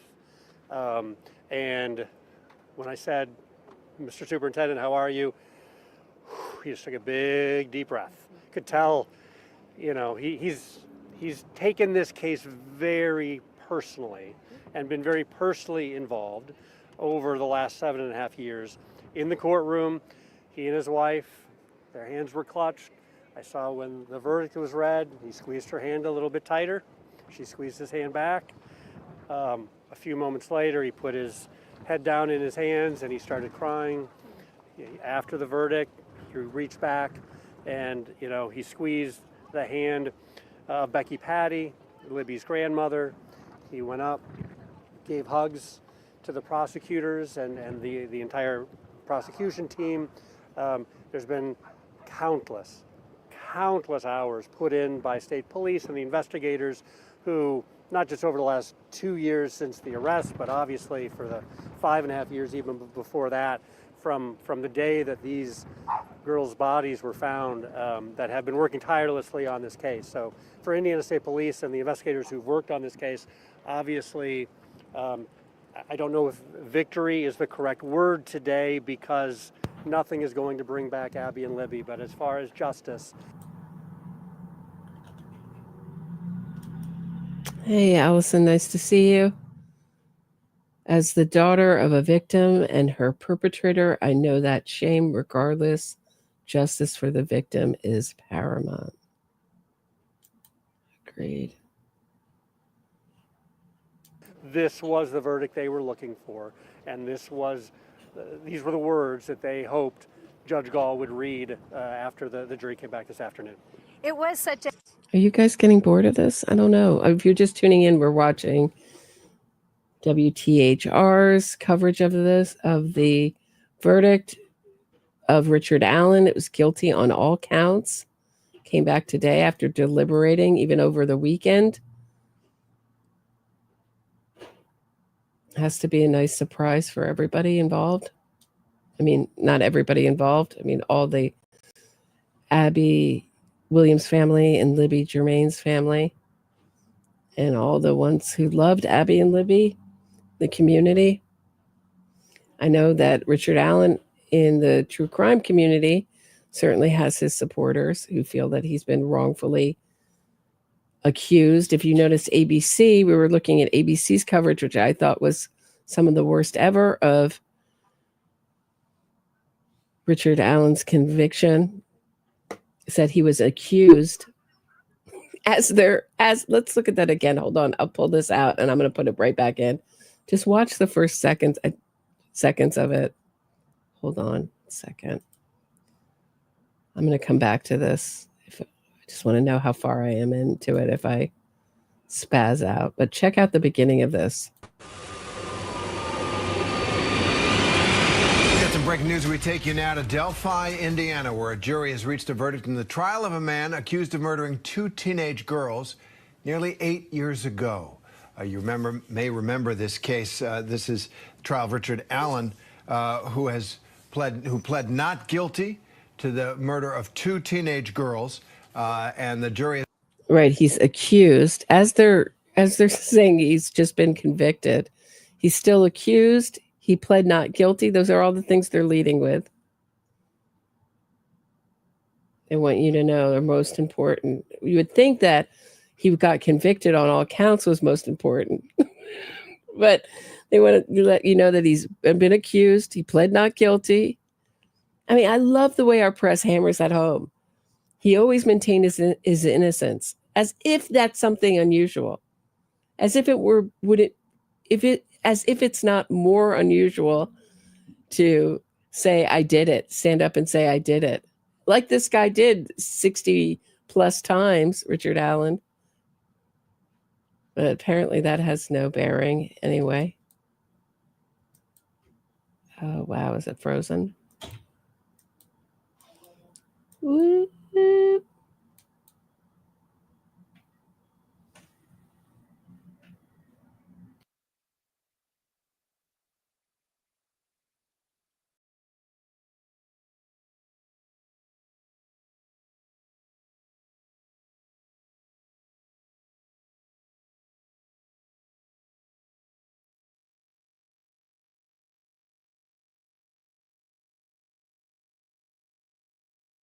I'm back. Can you hear me?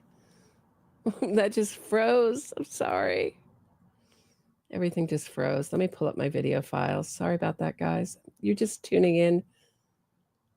We're listening to the coverage of the Richard Allen thing. He was convicted on all counts. The Richard Allen thing. How on point am I today? Breaking news, we take you now to Delphi, Indiana, where a jury has reached a verdict in the trial of a man accused of murdering 2 teenage girls nearly 8 years ago. You may remember this case. This is the trial of Richard Allen, who pled not guilty to the murder of 2 teenage girls. And the jury has just returned with its verdict. For more, let's bring in ABC's Alex Perez, who is down in Indiana, and our contributor, Brian Buckmeyer. So, Alex, what happened? Well, Terry, all this information just fresh. We understand the jury. Right. Anyway, I just wanted to show you. They don't even say what he was found guilty on. The counts. It's just was some of the worst coverage. That's the least of my criticism of that. But it was some of the worst coverage I've seen. You can go back to the beginning of this episode to check out all my spazzing out over that coverage. I may have to give my own.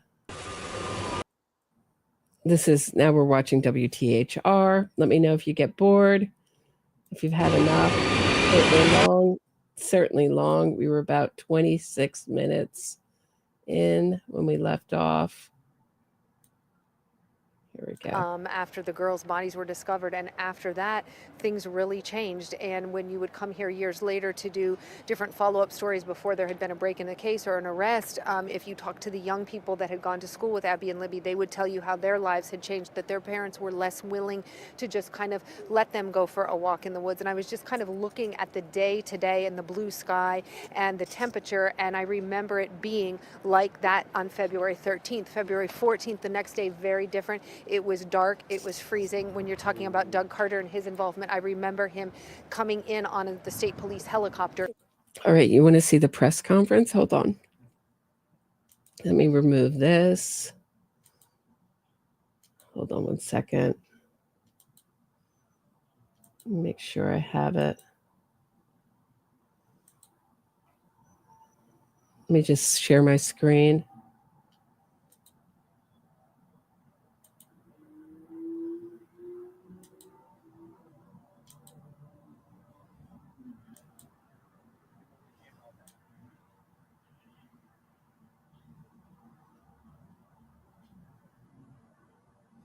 Sorry. Looks like a lot of filler before the actual press conference.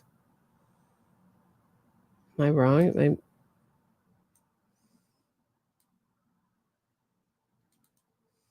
What am I looking at here?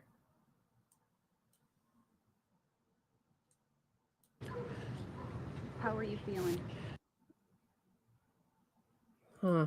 All right. Hold on. Let me actually find it. Let's see if it actually happened. 60. We're still at 63. Hold on one second. We have it from 2 years ago.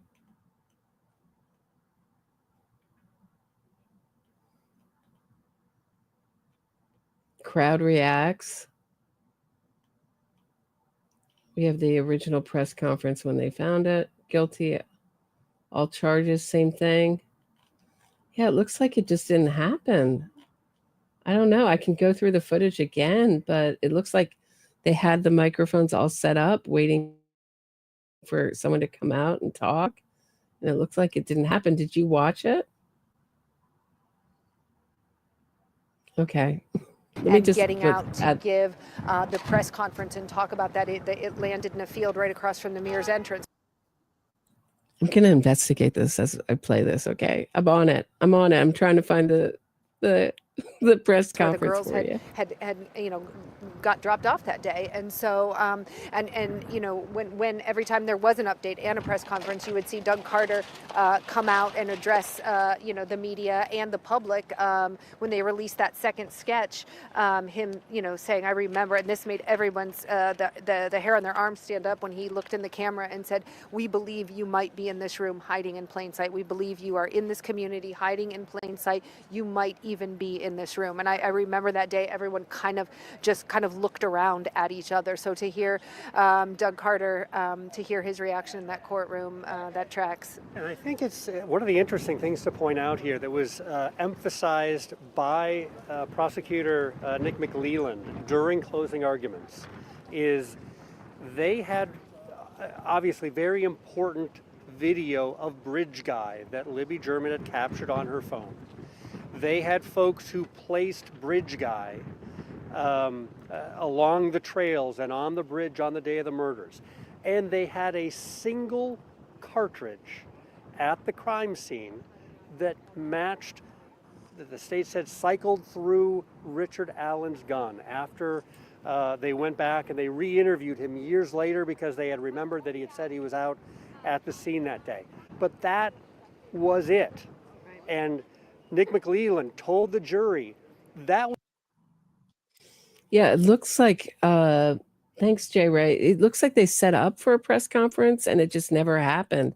So then they started interviewing like people who we just saw being interviewed. People came out and then it just like went to footage of just like the street.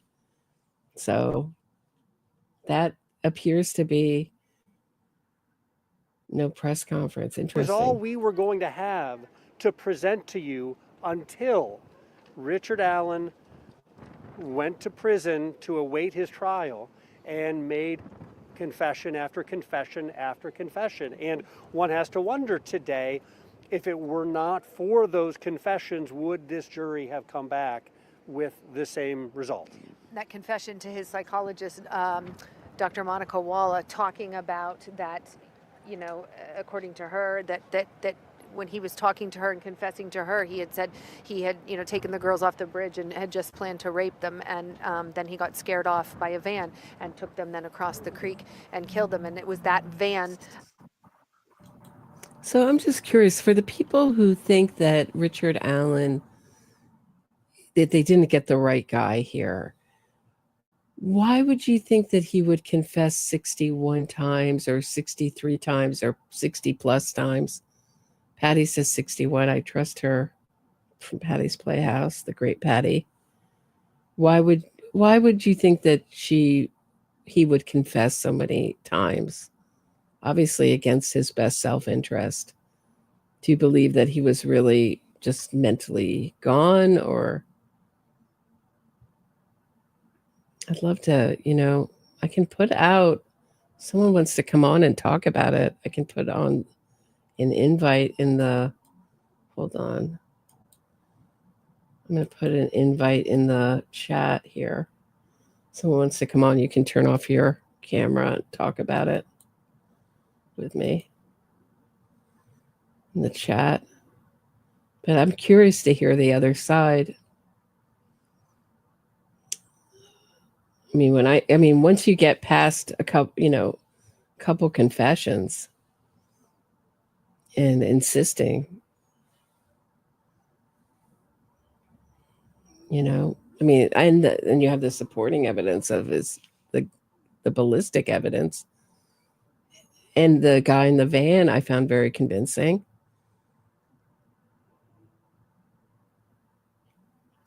I'll just look for some.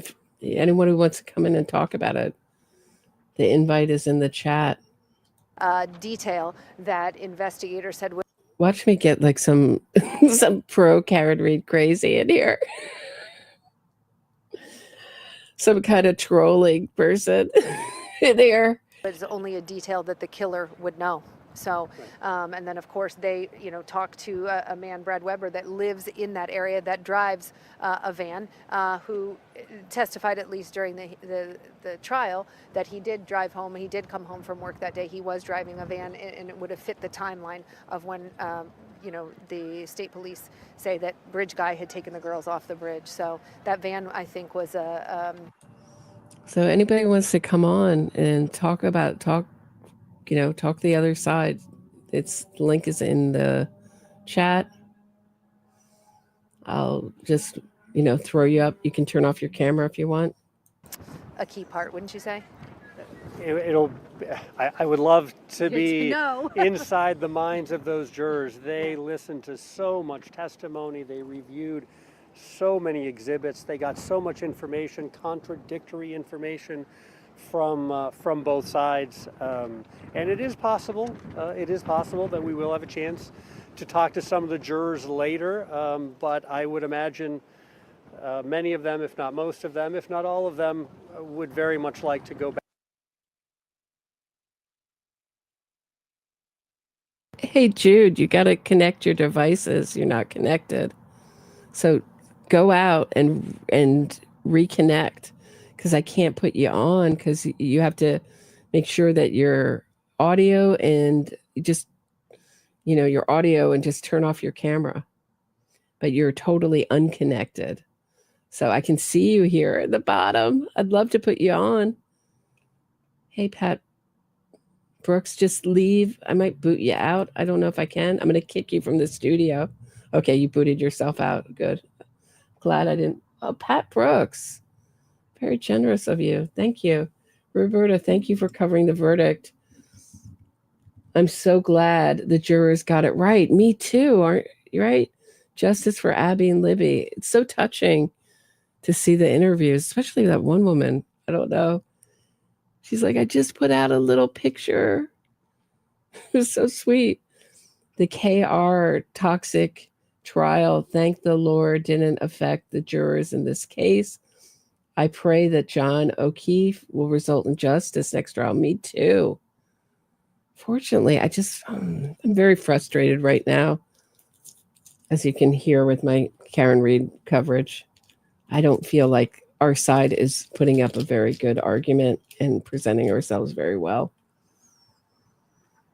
and acting impulsively and in ways that could, get themselves in trouble. I'm just talking about Kate Peter there. They really want her in prison. And I wish she would act smarter.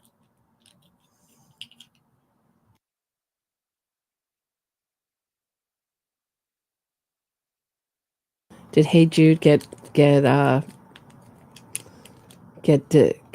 discouraged with the StreamYard technology? I hope not. I hope they come back to their lives at this point. This has been a really long haul, 26 days sequestered away from their families and their communities. So we may not know exactly what the tipping point was for these jurors, but it was unanimous, obviously, today. And one of the things that made this so hard on this community were those composite sketches that went out after we saw the video of the bridge guy and the audio down the hill. That those composite sketch, as it was described to me, was compared with every man that lives in this community. Right. Every man that lives in this county was compared to those composite that composite sketch. And what pressure, what kind of microscope that must have been like to be a man of those general characteristics living in this community during that time. And not just one composite sketch, two composite sketches a few years apart. And interestingly enough, when it was all said and done for the trial, those composite sketches were not allowed in. The jury never saw those sketches. But those sketches, some of them are still hanging up in this community today. We saw a flyer on our way back from lunch, and there was composite sketch number 2. Was what it ended up, but they would say that this is the same person. Maybe, just they have similar features, but it was hard to, when you looked at them, it didn't seem, at least to my eye anyway, they didn't seem similar. But yeah, that's called not great police sketch. Doesn't look all that similar. I mean, we can play a little. Hold on, I'm going to pull this out and just play the intro, which has a shot. Oh, hey, Allison. Okay, hold on. Let me add you to the stage. Nice to see you, Allison. Nice to meet you. Hi, nice to meet you, Roberta. Thank you for your tireless work on behalf of victims for justice. Oh, you're welcome. Thank you for all your hard work. How's it? What is the other side of Richard Allen's? Of the Richard Allen, why do so many people? Why does he have so much support? So, and I don't want this to be misconstrued as I think he's absolutely guilty. So, but I can just talk about what the other side is arguing. Murder My Maestro wrote well that, you go ahead and play devil's advocate. That's the only advocate you'll ever have. So he he was suffering from mental health issues previously, and they're saying that the conditions in prison that they're claiming are solitary confinement, although I'll go into why it's not typical solitary, that they were triggering and exacerbating his psychosis, and that's the state he was in when he was confessing. However, that's one line of their evidence or their argument. But they're not taking into account that guilt can be traumatic. Hi, thanks for adding me. You're welcome. Hey, can you? While Richard Allen was found guilty, so what do you guys think? I mean, we think he's guilty. It's like watching someone walk in the subway. Where are you? Can anybody see and hear me? Yeah. It's like watching. Like I'm getting a little seasick though, watching you. Sorry, I'm making you a little seasick. So you want to briefly? I mean, you want to briefly make a thing for Richard Allen's guilt quickly? Sorry to interrupt you, Allison. We'll get back to it. Okay. Do you feel he's guilty or do you feel he's innocent? Because we're looking for people to give the other side. Obviously, I feel he's guilty. Allison feels he's guilty. Allison was doing a great job of giving us the other side. I was about to ask a few more questions. Then you popped in. So do you want to make a quick comment about his guilt or innocence? Well, I mean, do you think that the confessions and the bullet are good enough? I mean, I guess apparently the jury did, unless there's other evidence presented we don't know about. Yeah, I think so. I'm gonna put you out because I'm just getting so seasick. I'm sorry. Thanks, Chris, for coming on. I appreciate it. Okay, sorry. I was just getting so seasick. No offense, Chris. Just really seasick watching it. It's like a roller coaster ride there for a second. It's too much motion for me. So Allison, here's my question for you. How do we know when you say before? So you're saying he had mental health issues before he was arrested? Yes, apparently he had major depression and anxiety. In fact, there was it was actually after the murders, but a couple years before he was arrested. His wife called the police because he was threatening to kill himself, and I guess had put a gun to his head. These things are not mutually exclusive with guilt. I mean, of course, it's traumatic to be accused of something that you did and thought you had got away with. And so, I think even if he was in a state of psychosis for some of the time, I don't see that as evidence against his guilt. I will say that in some of his confessions, he does kind of add in some nonsense.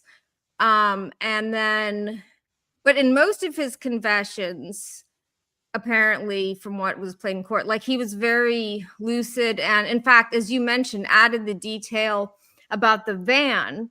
And that was evidence that, as the prosecution put it, only the killer would know. Because they weren't even aware of the van at the time, but after they were listening to his confessions, and he said, that he killed the girls. He was only intending to assault them, but then a van drove by and he got scared and then killed them. They knew that the crime scene was, you could see a road, I guess, or a private road, from where he had killed them. And they talked to the people at that, and one of them owned a van, and they actually timed it that, oh, that person would have been driving home in a van at that time. And so whether or not he was in psychosis, he started adding details that he couldn't have otherwise known. Right. And I think, we talk about, the eating feces, and I mean, it's just like so stomach turning. But, if you're facing life in prison and you want to, it seems like he's pulled between two things, wanting to get away with it and a desperate need to confess. And if you know that if you've done the biggest crime that everyone's looking to solve. I mean, what I think is interesting about this case is that so many armchair detectives were on it and traveling to Delphi and investigating, and everybody had their own theory, none of which were right. By the way, no one had Richard Allen on their list. That you may get, I don't know the exact details of his wanting to end it all, but when it happened, but if you had done something like this, wouldn't you think that maybe you'd want to end it all than rather face justice? And wouldn't you want to maybe act crazy if you've known you've done all these, if you're confessing like this? Yeah, well, I completely agree with you. I mean, obviously, that's the other side. I mean, the detail that nobody talks about that I think is interesting is the branches, which, you're outside, you don't have, reminds me of Amanda Knox, the way they covered Meredith in a blanket, which showed, they say that it's a sign of remorse. And I mean, or, some like covering it up, like, do you know what I mean? Like covering yeah. No, absolutely. I think that might have been part of. Well, I think he possibly told Abby to get dressed in Libby's clothing because he was only wanting to assault Libby. Because it is bizarre that Abby ended up, well, more than fully clothed and wearing some of Libby's clothing. And yeah, I think that they were called sticks, but then when it came out in trial, the branches, some of them were long, and it does seem deliberate. It looks like he was possibly going to construct a kind of tent, and then pile like leaves on top of that. So his team have argued that Odinists, it's ridiculous, but the Odinists committed the crime. And, right. Good point. Yep. And that, the judge thought it was such nonsense, and there was so, it didn't meet any kind of threshold for evidence and didn't allow it to be presented in court. But then they're also saying like the Odinists coerced him to confess. I mean, how? I mean, he's confessing to his mother, and she's like, "Oh no, you didn't do this." But he's like, "No, Mom, listen, I really did this." I mean, that to me, that was the point that I thought that was so excellent that the journalist was making from WTHR. Is like, that was the point where I was really convinced, like, "Hey, Mom, no, you're not listening. I'm telling you I did this." When they insist that that's doubling down. That's not, I'm unsure. Who was talking him into 60 plus confessions? That's where I don't get. I get that the extreme it's so extreme, you know, the level that I think he went through in prison to either malinger and pretend to be crazy or actually was distressed to that level. But they're so manipulative, the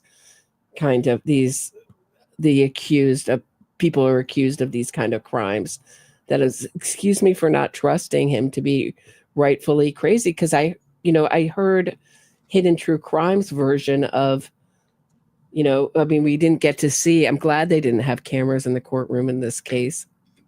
But we only got to hear her her retelling of the psychiatrist's testimony, his psychiatrist in prison. And she said he was absolutely clear-headed when he talked to her about these things. Yeah, he even wrote a note to the warden saying, like, I'd like to officially confess and apologize to Abby and Libby's families. So that they had him talking to his wife. This is trusted. This isn't even like a confession under duress in an interrogation room. He was confessing to, as you said, his therapist, to prison guards. It sounds like basically anytime someone would walk by his cell, he would throw out a confession. I actually think it's irresponsible. Excuse me, I'm sorry. I was just going to say, who didn't he confess to? How many times didn't he confess is more. Right. I'm sorry, go ahead. I'm sorry. Yeah, I just wonder if he's confessing so much, if it's irresponsible of his lawyers not to try a plea deal. I mean, not that he would kill the gravity of the crime. I mean, I think with a plea deal, there was no capital punishment possible, but I mean, I don't know if he could have gotten like 50 years as opposed to, I think he's facing over 100 years. But yeah, I think if it sounds like he did want to unburden himself and his lawyers. And I think that may have actually been adding to the stress, like nobody believed him or was appearing to believe him. He would confess to his wife and she'd say, no, you didn't do it. You didn't. And same with his mom. And his therapist was saying, well, I don't think you should confess to me. You should talk to your lawyers. And so he hasn't been given the opportunity to express his guilt and remorse publicly. Right. And now, I mean, what do you think's going on with his wife? I mean, what is your take on that? I mean, when I hear this isn't over, I hear she's going right to, all the innocence fraudsters that we know in podcasting, Bob Ruff, et cetera, that, loved this to create this kind of content. And really, I think we're going to see a documentary from this point of view. And I wouldn't be surprised if they get a campaign going for Richard Allen. I don't know how popular it's going to be, but Andrea Burkhart, I don't know if you saw her coverage of this. It was like every day. I saw a little bit of it, and I saw her on Court TV, and I didn't find it persuasive or interesting. Yeah, I was just disgusted. I mean, really just stomach turning. I mean, it was like, how do you go to court and just not open your, I mean, this is terrible for the defense. They're outmatched. I mean, it seemed like he had a pretty swift defense team to bring up those elements with, was it Abby's phone? Am I getting it correct? Was it Abby's phone? It's Libby's phone. It was found under Abby, though. Thank you. Libby's phone, where they were saying, look, this doesn't follow this doesn't correspond with where he said he was. And I thought that was a pretty good argument. I thought, wow, if I were a juror, I would be looking for something like that. But is it enough to I mean, obviously they were talking for a long time. They were going through each count, and there was some discussion, or it wouldn't have taken so long, right? I mean, they made some headway. I mean, to say from Andrea Burkhart, for her view of this case to be correct, she would have to, I mean, you would have to have the jury come back, totally convinced, no discussion, like what we talk about when we talk about Charlie Adelson, 2.5 hours, not even, not even with lunch. Yeah. You know what I mean? That kind of Yeah, like, yeah. oh, we're set, we're good. If it was so overpowering, if it was such an awesome display of power by the, are you okay? Oh yeah, I'm fine. Okay, by the state, that you would think that it wouldn't, that there wouldn't be any discussion, right? Does anybody have questions for either one of us? I don't think we're making a very good argument, either one of us. Does anyone actually think he's innocent? Can someone come on who really thinks he's innocent, who can really hammer home like a passionate argument for his innocence? I want some innocent people on here to convince me. Convince me. I can be convinced. I mean, I really can. I mean, I think I can. I think I'm open-minded. I'm open to it. I just don't give me a height difference. I can't. I mean, that I have. I'm already I've already looked too into the. I mean, they're really undoing cases with that nonsense, though. Have you seen that? These height differences, experts that look at the video. Yeah, it's the experts say it's only accurate to several inches, and then also even during his police interrogation, when he's describing what he was wearing that day, he said he might have been wearing army boots. He had been in like the military, and that would give him an extra couple of inches. He is like very short. But one of the girls described him as taller, but if they've shown in studies, if you find someone intimidating, you will remember them as taller than they actually were.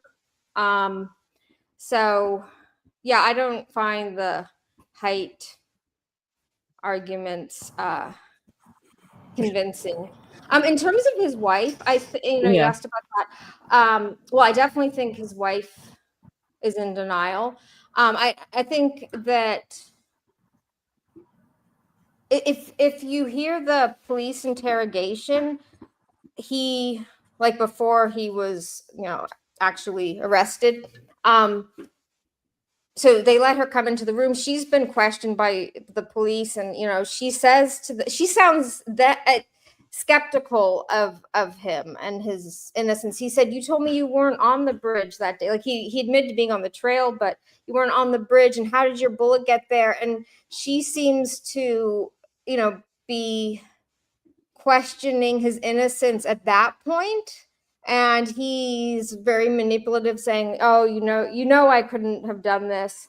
And then, I think on top of it, his lawyers, she even says when he's confessing, like, "Oh, I'm going to, stop saying this." And she says, "I'm going to call your lawyers." And so I think that they are persuading her, or I wouldn't be surprised if they're persuading her, no, he's innocent. We know it's like the Odinists. In fact, he's doing it to the Odinists are threatening you and your daughter if he doesn't confess. And so I think it's psychologically less painful to her to think that he's innocent. And then when she's given any encouragement to think in that direction, she's more than happy to follow. And it's just she has cognitive dissonance. I mean, with myself, like there were some facts I knew about my mother's murder. I mean, I know even more now, but I just going back to before I first started to question my father's guilt, like I knew her car, even though they were separated, like her car was found in his garage, that just many pieces of evidence. And he would say my father would say like, "Oh, she was framed," or, and I believed him. And looking back, he was framed. What do you mean she was framed? What does that mean? You said she was framed. My father. Sorry, I'm jumping to my mother's crime. Sorry, yes. So, But what that does he mean by she was framed? oh, did I say she? Sorry, I meant he was. He said that he was Okay. framed, like that Okay. someone Okay. brought I get the it killer now. brought Okay. her. But he also Okay. said like, oh, a serial killer killed her. And then if it was a serial killer, random crime, was like, well, how would a serial killer know to bring her car back to like your house? It wasn't even where she was living. And he said, well, the car is in my name and it was my car. It wasn't really her car. Anyway, Isn't it interesting? Your dad is so sure of what happened too. He knows. He's like, oh, it's a serial killer because there's so many of them around, right? Never mind that it's inconsistent with the evidence, but there's so many of them around, and I'm so sure that I know that it was a serial killer. With such. I mean, Mr. Burt Wayne. Sorry, I just got to do a few super chats. Mr. Burt Wayne, thank you very much. His defense can't even convince anyone. Good point, Burt. Shelly F. Thanks for the super sticker, Shelly F. I appreciate it. Nice to see you. So your dad was never was he ever he was never convicted, no? He was arrested at the time, and then he was out on bail. At the time I was 5, so I didn't. I did see him being like led away in handcuffs, but I didn't realize when he came home he was out on bail. And then and this is why my channel is called My Father's Alibi. He argued that they were going through divorce, and this was she was murdered the second weekend I spent with him, and he had actually arranged for me to be elsewhere at his uncle's house, who has the same name, Uncle Pat. His name is Pat. And then he called her and asked her to come pick me up. And so he was using me as bait, but he had arranged for me to be somewhere else. But then he argued, or his lawyers argued. He refused to speak to the police, but his lawyers argued that I was his alibi, that there's no way that this violent crime could have occurred in the San Francisco apartment with me not hearing it. But the police didn't realize till I went back to them, when I was 25 years later, and explained, no, I wasn't his alibi. Anyway, so I think that was one reason and even at the time, the police, I didn't see this article until later, but when the charges were dismissed, the police said that they disagreed with the DA dropping the charges. And the DA said, we're not saying that he's not guilty. We're just saying we think there's less than a 50% chance that we'll convict him, which is our criteria for going forward. When I recently, I say recently, in adulthood, it was contacted the DA again. It was Gascon, actually, that looked at the evidence again, decided not to pursue charges 10 years ago. So Gascon had been the DA in San Francisco before he became the DA in LA. So yeah, I was happy to see he's lost his election as well. He's a monster, that man. A monster. I mean, can you imagine just saying, let's get rid of the department that notifies victims' families when their loved one's killer comes up for parole? I mean, just get rid of the department so they won't know, so we can keep them out of parole hearings. I mean, yeah, he's supposed to be a prosecutor, and he's much more compassionate for the perpetrators and the victims. Actually, let's play that again. Let's just educate if you don't know, where I'm talking to Allison Cavani. She has the My Father's Alibi channel. And we're talking about George Gascon, who just lost. He was the DA of Los Angeles, but he created this network of DAs that were really defense attorneys that would get in and be totally interested with the defense side and would fail to prosecute, not only not prosecute cases, get rid of enhancements that, so if you do a crime with a gun, it's more years, get rid of enhancements so that people were doing very few years on really serious charges, and put in these DAs with the Open Society Foundation's money, which is George Soros. I know everybody gets triggered when I say, not everybody, but some people, when I say George Soros. This is why they are called Soros DAs. But if you say Soros DAs, a whole faction of our country has denied that this ever happened or ever went on. But here is Gascon on his, I can't remember which, on his philosophy and how he created this network of putting in prosecutors who would act as defense attorneys. Let's listen to two short clips together. We literally started looking at the map of the U.S. and we were trying to identify strategically what are the urban centers where anybody that could be considered a progressive prosecutor. You know, there were a couple of people that had been nibbling in some areas, but we just couldn't find one.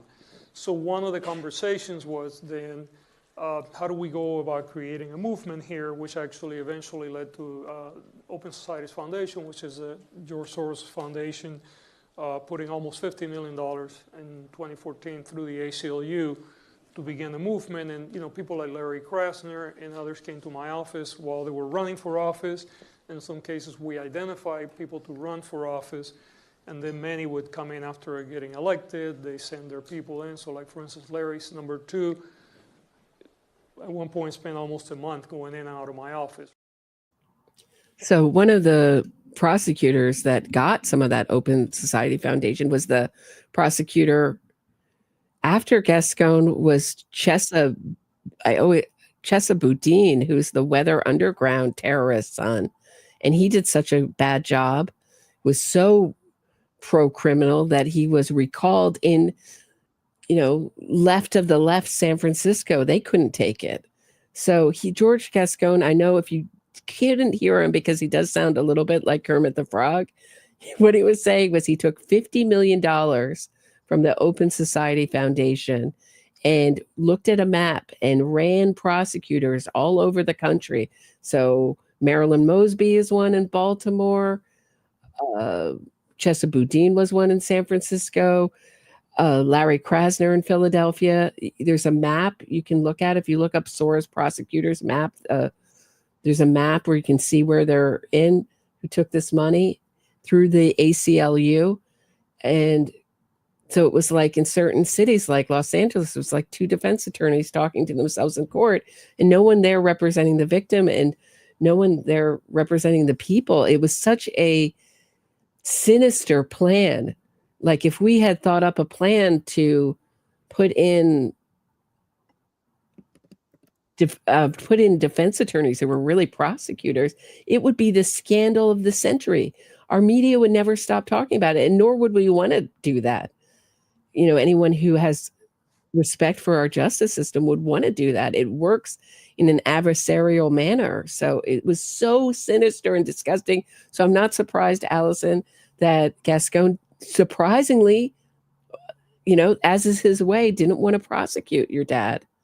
I mean, yeah, and you know, just he speaking about like his political. My father's lawyer, who it was a very high profile, is a very high profile lawyer, John Kecker.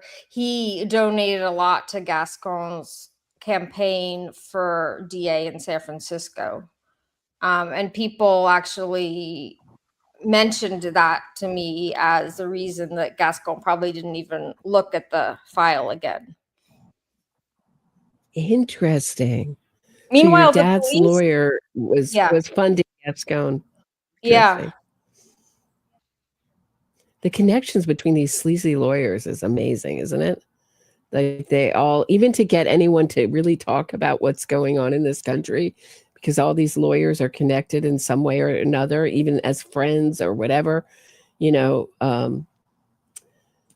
to speak out. They all know when they talk to me behind the scenes, they all know this is going on. They all know this innocence fraud exists and nobody wants to talk about it, Yeah, It's when I crazy. heard Anyway, that, I thought, oh my gosh, I didn't even realize that like lawyers would be allowed to defense lawyers would be allowed to donate to right, prosecutors' campaign. This seems like such a conflict of right, interest. right. And did your dad have a good? Would you think? I mean, what was he paying for his lawyer? Was it a Oh, lot? John Pecker, at uh well, at the point, like nowadays is probably, so obviously there's been inflation, but he's probably making like close to $2,000 an hour. He was like Wow, yeah, he's definitely a celebrity lawyer. wow. Nice work if you can get it, right? I mean, actually, I don't think I could live with myself doing stuff like that, but no, I mean, wow, it does pay, it's amazing. Hold on I have a super sticker. Mr. Burt Wayne, nice to see you. Ironically, thank you so much. Ironically, Richard Allen put himself there on the day of the offense. Really good point. Isn't it interesting, though, that it took a volunteer to find, if that's really true, find that file where he's like, yeah, I was walking along the bridge. I coincidentally looked, I at least have the shape of the man, that was walking on the bridge that day. It's interesting to me that they didn't find him sooner during the offense, and a bullet from his weapon was found underneath the victim. What are the odds? Ask yourself, how is he innocent? Yeah, good point. But oh, okay. I was just well, going to say, if you Richard, watch ABC, it's just the confession. That's my point. Go ahead, Allison. Sorry. yeah, Richard Allen, he only went to the police after, actually it's kind of, there's a similar parallel in my father's story too, but he went to the police after the bridge guy photograph was, so there was the murder, and then I know, it was well known, even that evening, because it's a small town, everyone, was looking for these two lost girls. And then, they found the girls murdered. They downloaded that picture that Libby had taken, little video that Libby had taken. And after that was then posted, Richard Allen came forward. So I think it may have been pragmatic as having been there. He's like, oh shoot, that's me. It's obviously me. And I think possibly his wife even said, hey, is that you? So, oh yeah, I was there for a walk. So he was kind of forced to come forward to say, oh yeah, I was there, but I didn't see the girls. Those two girls. Oh, wow. Wow. He must have been pretty convincing, huh? Is your dad a good liar? Well, I believed him. I don't know. That's an interesting question. Like I believed him as a kid. He's yeah, my father just remained completely silent. Like the police came to his house and like asked to speak to him, and he wouldn't speak to them. He had reported, sorry, actually, I guess it was one time he talked to the police, but before they came to ask to speak to him. So my mother was found so she was murdered so Sunday night. She told her friends, oh, I'm just going to go pick up Allison. It was a 7-minute drive. And then she never came. She drove off, in her yellow Buick that was then found at his house. And meanwhile, he had arranged for me to be somewhere else. And then she was strangled. Her body was put in the sleeping bag that had been in the trunk of her car. So we know the killer had the car. Then she, with rope, she was weighted down with cinder block and thrown over a bridge, not the Golden Gate Bridge, but another bridge in the bay. But the cinder block wasn't sufficient, and she was actually found. the next morning. So it was within like less than 24 hours she was found. But they didn't know who she was, and there was meanwhile, her friends were really concerned because she hadn't come back, and they knew she had this violent, estranged husband. But they saw a sketch then of my mother appeared with the police trying to identify her, appeared in the newspaper the next day and the day after, and her friends called him and said, there's a picture, it looks like Nancy. And he said, no, it's not her. And they called again. They said, if you're not going to go to the police, we will. And actually, they did go to the police. Then they were actually the first. But then, my father did report her missing. He took me to a local precinct with him, and he read from a sheet of paper about her, which the police noted was very odd. It was in the police files that it was normally when someone's reported their wife missing, they don't come and read notes from a piece of paper. It's like Rashbaum, right? A Rashbaum, or anyone who doesn't want to mess up their story. I mean, so what it sounds like is he knows that he didn't mind looking suspicious, but he did, he wanted to get all the details right and then cut off contact so he couldn't be caught in any lies. And then, I mean, yeah. I mean, you think with a better DA, you could have, this is like, have you seen my episodes with John Lewin where he talks about cold cases? Oh, I love John Lewin. Oh, yeah, John Lewin's a hero. Yeah, I actually contacted John Lewin and said, oh, I wish my mother had had a prosecutor like you. And he encouraged me to contact the prosecutor's office again, because it is a new generation of prosecutors now. Yeah. I mean, do you think that's something you'll do? Well, I would be thrilled to see justice pursued for my mom. So, yeah, I think I will. Yeah, that's amazing. I know I feel the same way about John. I have a little, Mr. Burt Wayne. If you don't know, John Lewin is the king of the cold cases. He was exiled by George Gascon for speaking out against his pro-criminal policies. He prosecuted Robert Durst. You can watch him in The Jinx Part 2, and he's been featured on this channel so many times. I've done so many episodes with him. Just look up my name and John Lewin. Mr. Burt Wayne, Richard Allen, no DNA. Thank you. Well, thank you. Finally, we get some defense talking points. We're talking Richard Allen into another conviction. No DNA in home or car, but left a casing beneath the body. So here's a question for you, Allison. Thank you, Burt Wayne, because you're giving me some ideas where to go. Brian Koberger, no DNA in home or car, left knife sheath underneath body. Right. And this is another Amanda Knox talking point where she goes, there's no DNA of me she'll say at the crime scene, but the crime scene's the whole villa, and there's tons of mixed DNA of her and Meredith in places, that lit up under luminol, which means it's mixed blood of the two of them all over and no other roommate who somehow lacks an alibi. But people will talk about DNA. Is this one of these cases?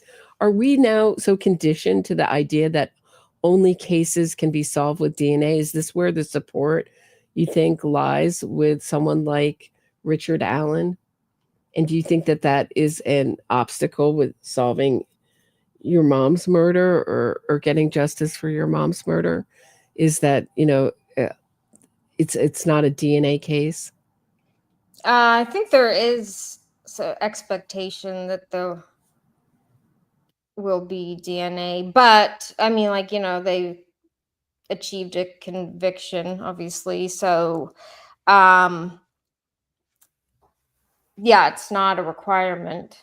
I think for cold cases, well, sometimes DNA can. Oh, in fact, the police told me that when I last talked to them, which was years ago, that they had sent my mother's fingernails to the FBI for analysis, and it was waiting in line.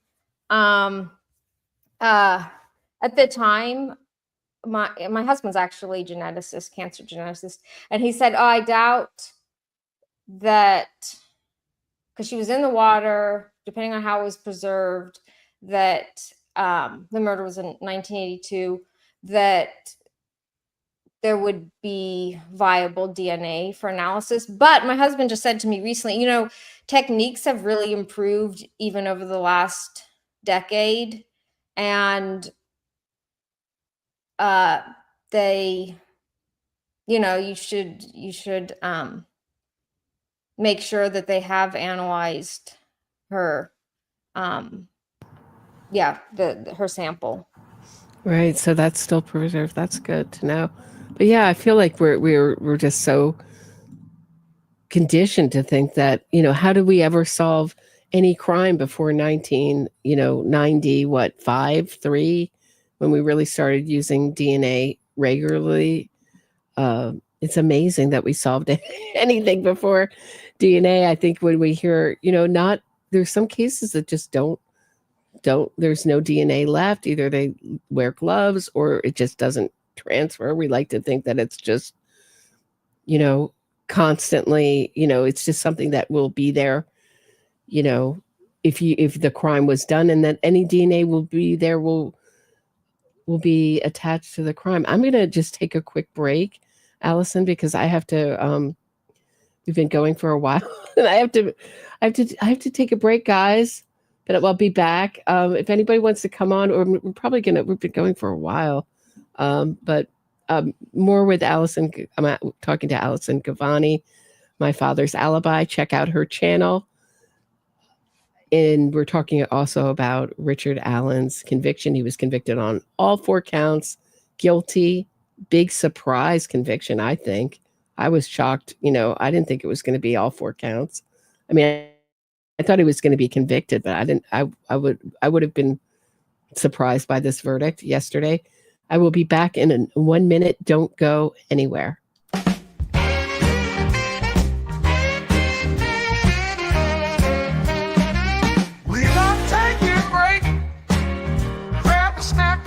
Glass of wine.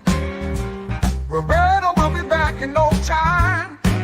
This podcast is listener supported, so smash that like button and subscribe, or become a patron for exclusive content if you are so inclined. Have something to say? Shoot Roberta a super chat. She will do her best to read it on air without delay. Now Roberta's back and ready to put the true back in true crime. Here's Roberta.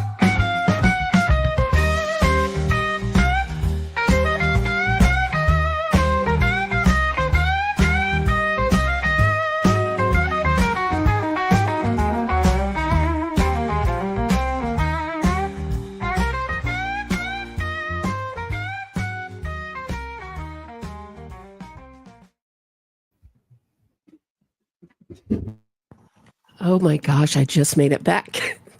Hold on, let me put on my headphones. Hold on a second. You know what that was like? That was like the scene in broadcast news where she's getting the tape to the thing. I was like running from the bathroom to here so fast. Like, am I going to make it? Am I going to make it in time?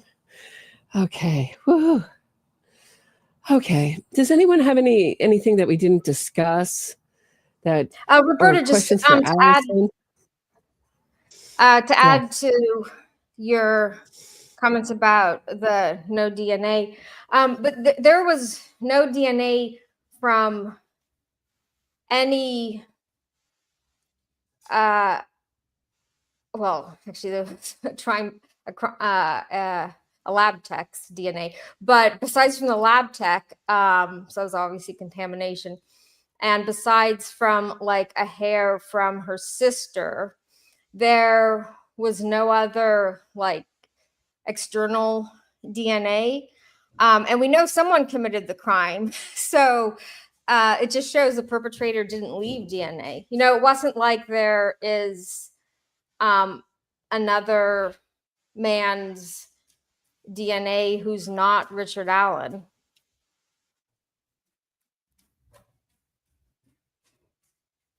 Right, good point. And so often these cases, it's just like, well, who did it? You know, just not Richard Allen. Like, you know what I mean? I get that if he, you know, if there was a really good argument for it. But you know what I'm saying? You know what I'm saying? Like, it's just so many of these cases where there's like an innocence angle. You know, there's not even an alternative suspect or an alternative idea of who did it. You know, and it just and sometimes, you know, if they undo this conviction, it will be just like, who did this crime? No one, you know. So, I mean, I think it's obviously the jury thought about it and felt it was, and they saw all the evidence. But if there were really, I get the no DNA. I get the. What do you think of the eyewitnesses? What is your thought on these poor eyewitnesses? Yes, it was interesting. I understand that people are concerned that the two sketches don't seem aligned, but well, I have a number of thoughts about that. So these girls and women who saw him, they saw him from quite, and the sketch that does look like Richard Allen, she came upon him and was just a matter of a few feet from him. Whereas the sketch from Betsy Blair, who was a teenager, she said she was 50 feet away, but it's been measured where she said she was, and I think it's more than 100 feet. And so there's like issue of accuracy. Another thing is it's much easier. So all the witnesses said that, yes, that's him. That is, or I saw Bridge Guy. And, you know, it's much easier for someone to recognize what they saw when they're shown again, than to like describe it accurately and have like the sketch reconstructed. And so I don't see that the sketch, and one really does look like Richard Allen, given the distance, given all those factors, you know, at first I thought maybe there were two people. I actually don't think, I think he did it alone, although he may have been notified by this, like a kind of pedophile ring that it seems, we know that Libby was communicating with another pedophile on the day, which seems coincidental, but maybe it's a coincidence. And maybe that Richard Allen was alerted to the girls going to the bridge, because I think they were posting on social media they were going to the bridge. But I guess the pedophile that she was communicating with was pretty I mean, he was a suspect for a while, but he was pretty definitively, he has been convicted of other crimes, but he's, I guess he has a strong alibi for where he was. Okay. All right. Interesting. So far away. They're far away. I mean, I'd be a terrible eyewitness of anything. So, Mr. Burt Wayne, thanks so much. DNA didn't even solve the OJ case, and it was a national case. I bet it would solve a lot of questions today. OJ, are you being facetious? I mean, it's funny that the OJ case, that the Innocence Project started after the OJ case, after they so fought that the DNA in that case was unreliable, et cetera, et cetera. That's what Barry Schecht, who co-founded the Innocence Project, fought. And then he makes a nonprofit all on DNA, on solving cases with DNA. So it's a little ironic, no?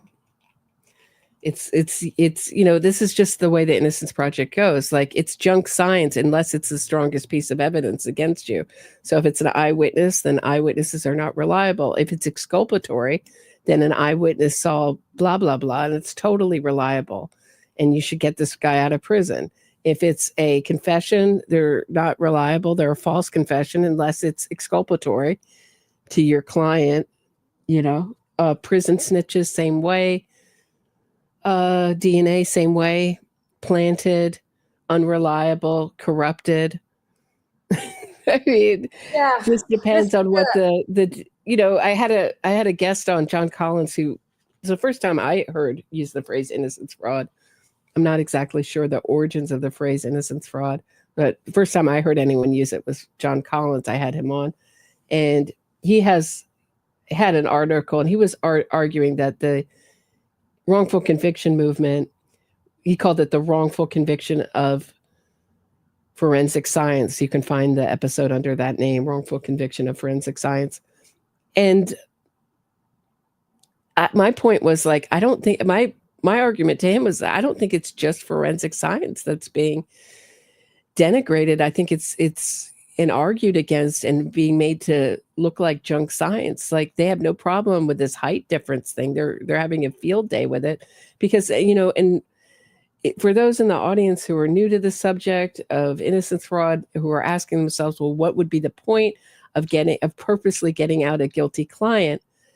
The Innocence Project is nonprofit, but the lawyers that get these clients out will often represent them in their civil cases for wrongful conviction, so that they sue the state, they sue the police, and they get multi-million-dollar payouts. So there's a financial incentive, and there's also just the incentive that it keeps the Innocence Project going, right? And there's also the ideology behind it, which is many of these people in the movement don't feel that we should take on a justice system much more like Europe, where they don't have 130-year sentences, that the most that you get for even the most serious crimes is 20 or 30 years, and that we should cap it. And so that a lot of these people have been already done 20 or 30 years, see the Menendez brothers, etc. And they feel that that's enough for any crime and get them out. So there's an ideology. There's also just an ideology of any prisoner who's in prison is a little guy up against the system, and we need to get him out. So Bert, one more time. Bert Wayne says the first criminal caught using DNA was a man named Colin Pitchfork. Interesting. Who was arrested in 1987 for the murder of two 15-year-old girls. Did you know that, Allison? I didn't. Oh, no, I didn't know that. Yeah. Thanks. Yeah, I didn't know what that. you're saying about eyewitness, sketches. Yeah, I don't think sketches are that reliable. I mean, that's kind of been shown in studies. But the fact that those women and girls passed a man, at least past a person, and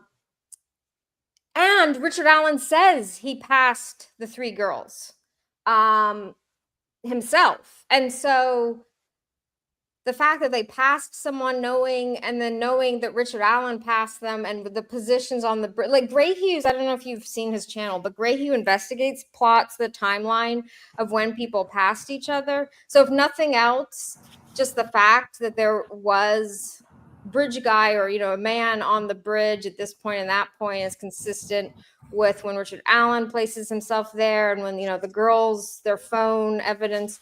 I think the witness testimony is most useful and really quite definitive when you put it all together. Mm-hmm. Interesting. Yeah. Bert is back again. Thanks so much. However, in the OJ trial, it was considered too new. All right, I'm going to wind this up because I've been going for almost 3 hours, Allison. Does anyone have any, before I go, does anyone have any questions or anything you want to ask us? I think, I'm happy to, it's my day off. I've just wanted to come on and talk a little bit about just that ABC coverage. I mean, Did you watch that, Allison? Did you come in late? Did you not get Oh, to I saw you. I didn't see the coverage itself directly. I saw it on your channel. Yeah, I thought that, yeah, that was pretty disgraceful for them to say alleged. No, he's convicted now. Like, you don't need to say alleged any longer. It's ridiculous. Accused, one man up against it. How about the appeal? One confession. I mean, I'm going to save that. I'm going to start making notes of really terrible any bad true crime coverage. It doesn't have to be national. It just so often is national true crime coverage. That's so bad. I think I'm going to start my own award for the worst, the most fraudster coverage of anything. I don't know. Canton Confidential. It's got to be. That's a local coverage of the Karen Reed case. That's ridiculous. I mean, there's some contenders this year, and ABC really did it. Terry Moran with that coverage of the Delphi verdict. All right, guys. Does anybody have any questions? Oh, thanks, Patty. Says it was fantastic. Well, thank you so much. I'm so glad you guys. Thanks so much for joining. Great to. Yeah. Yeah, I've really admired you for a long time. So it's. Oh, thanks so much. Thanks so much for talking about it. I hope you get justice for your mom's murder. It's awful, and awful to be 5 years old and to be used that way. Yeah. What a horrible position to be put in. All right, we'll talk again. All right, thanks everybody for listening. I'll see you. No song, no nothing for this. I have no Delphi song to end it with, but I'll see you guys tomorrow at 6 p.m. Eastern. Thanks, y'all. This was great, says Bert. Wayne, thanks so much, Bert. All right, see you tomorrow, guys. Take 6. care. Have a great night. Thanks, Allison. Bye.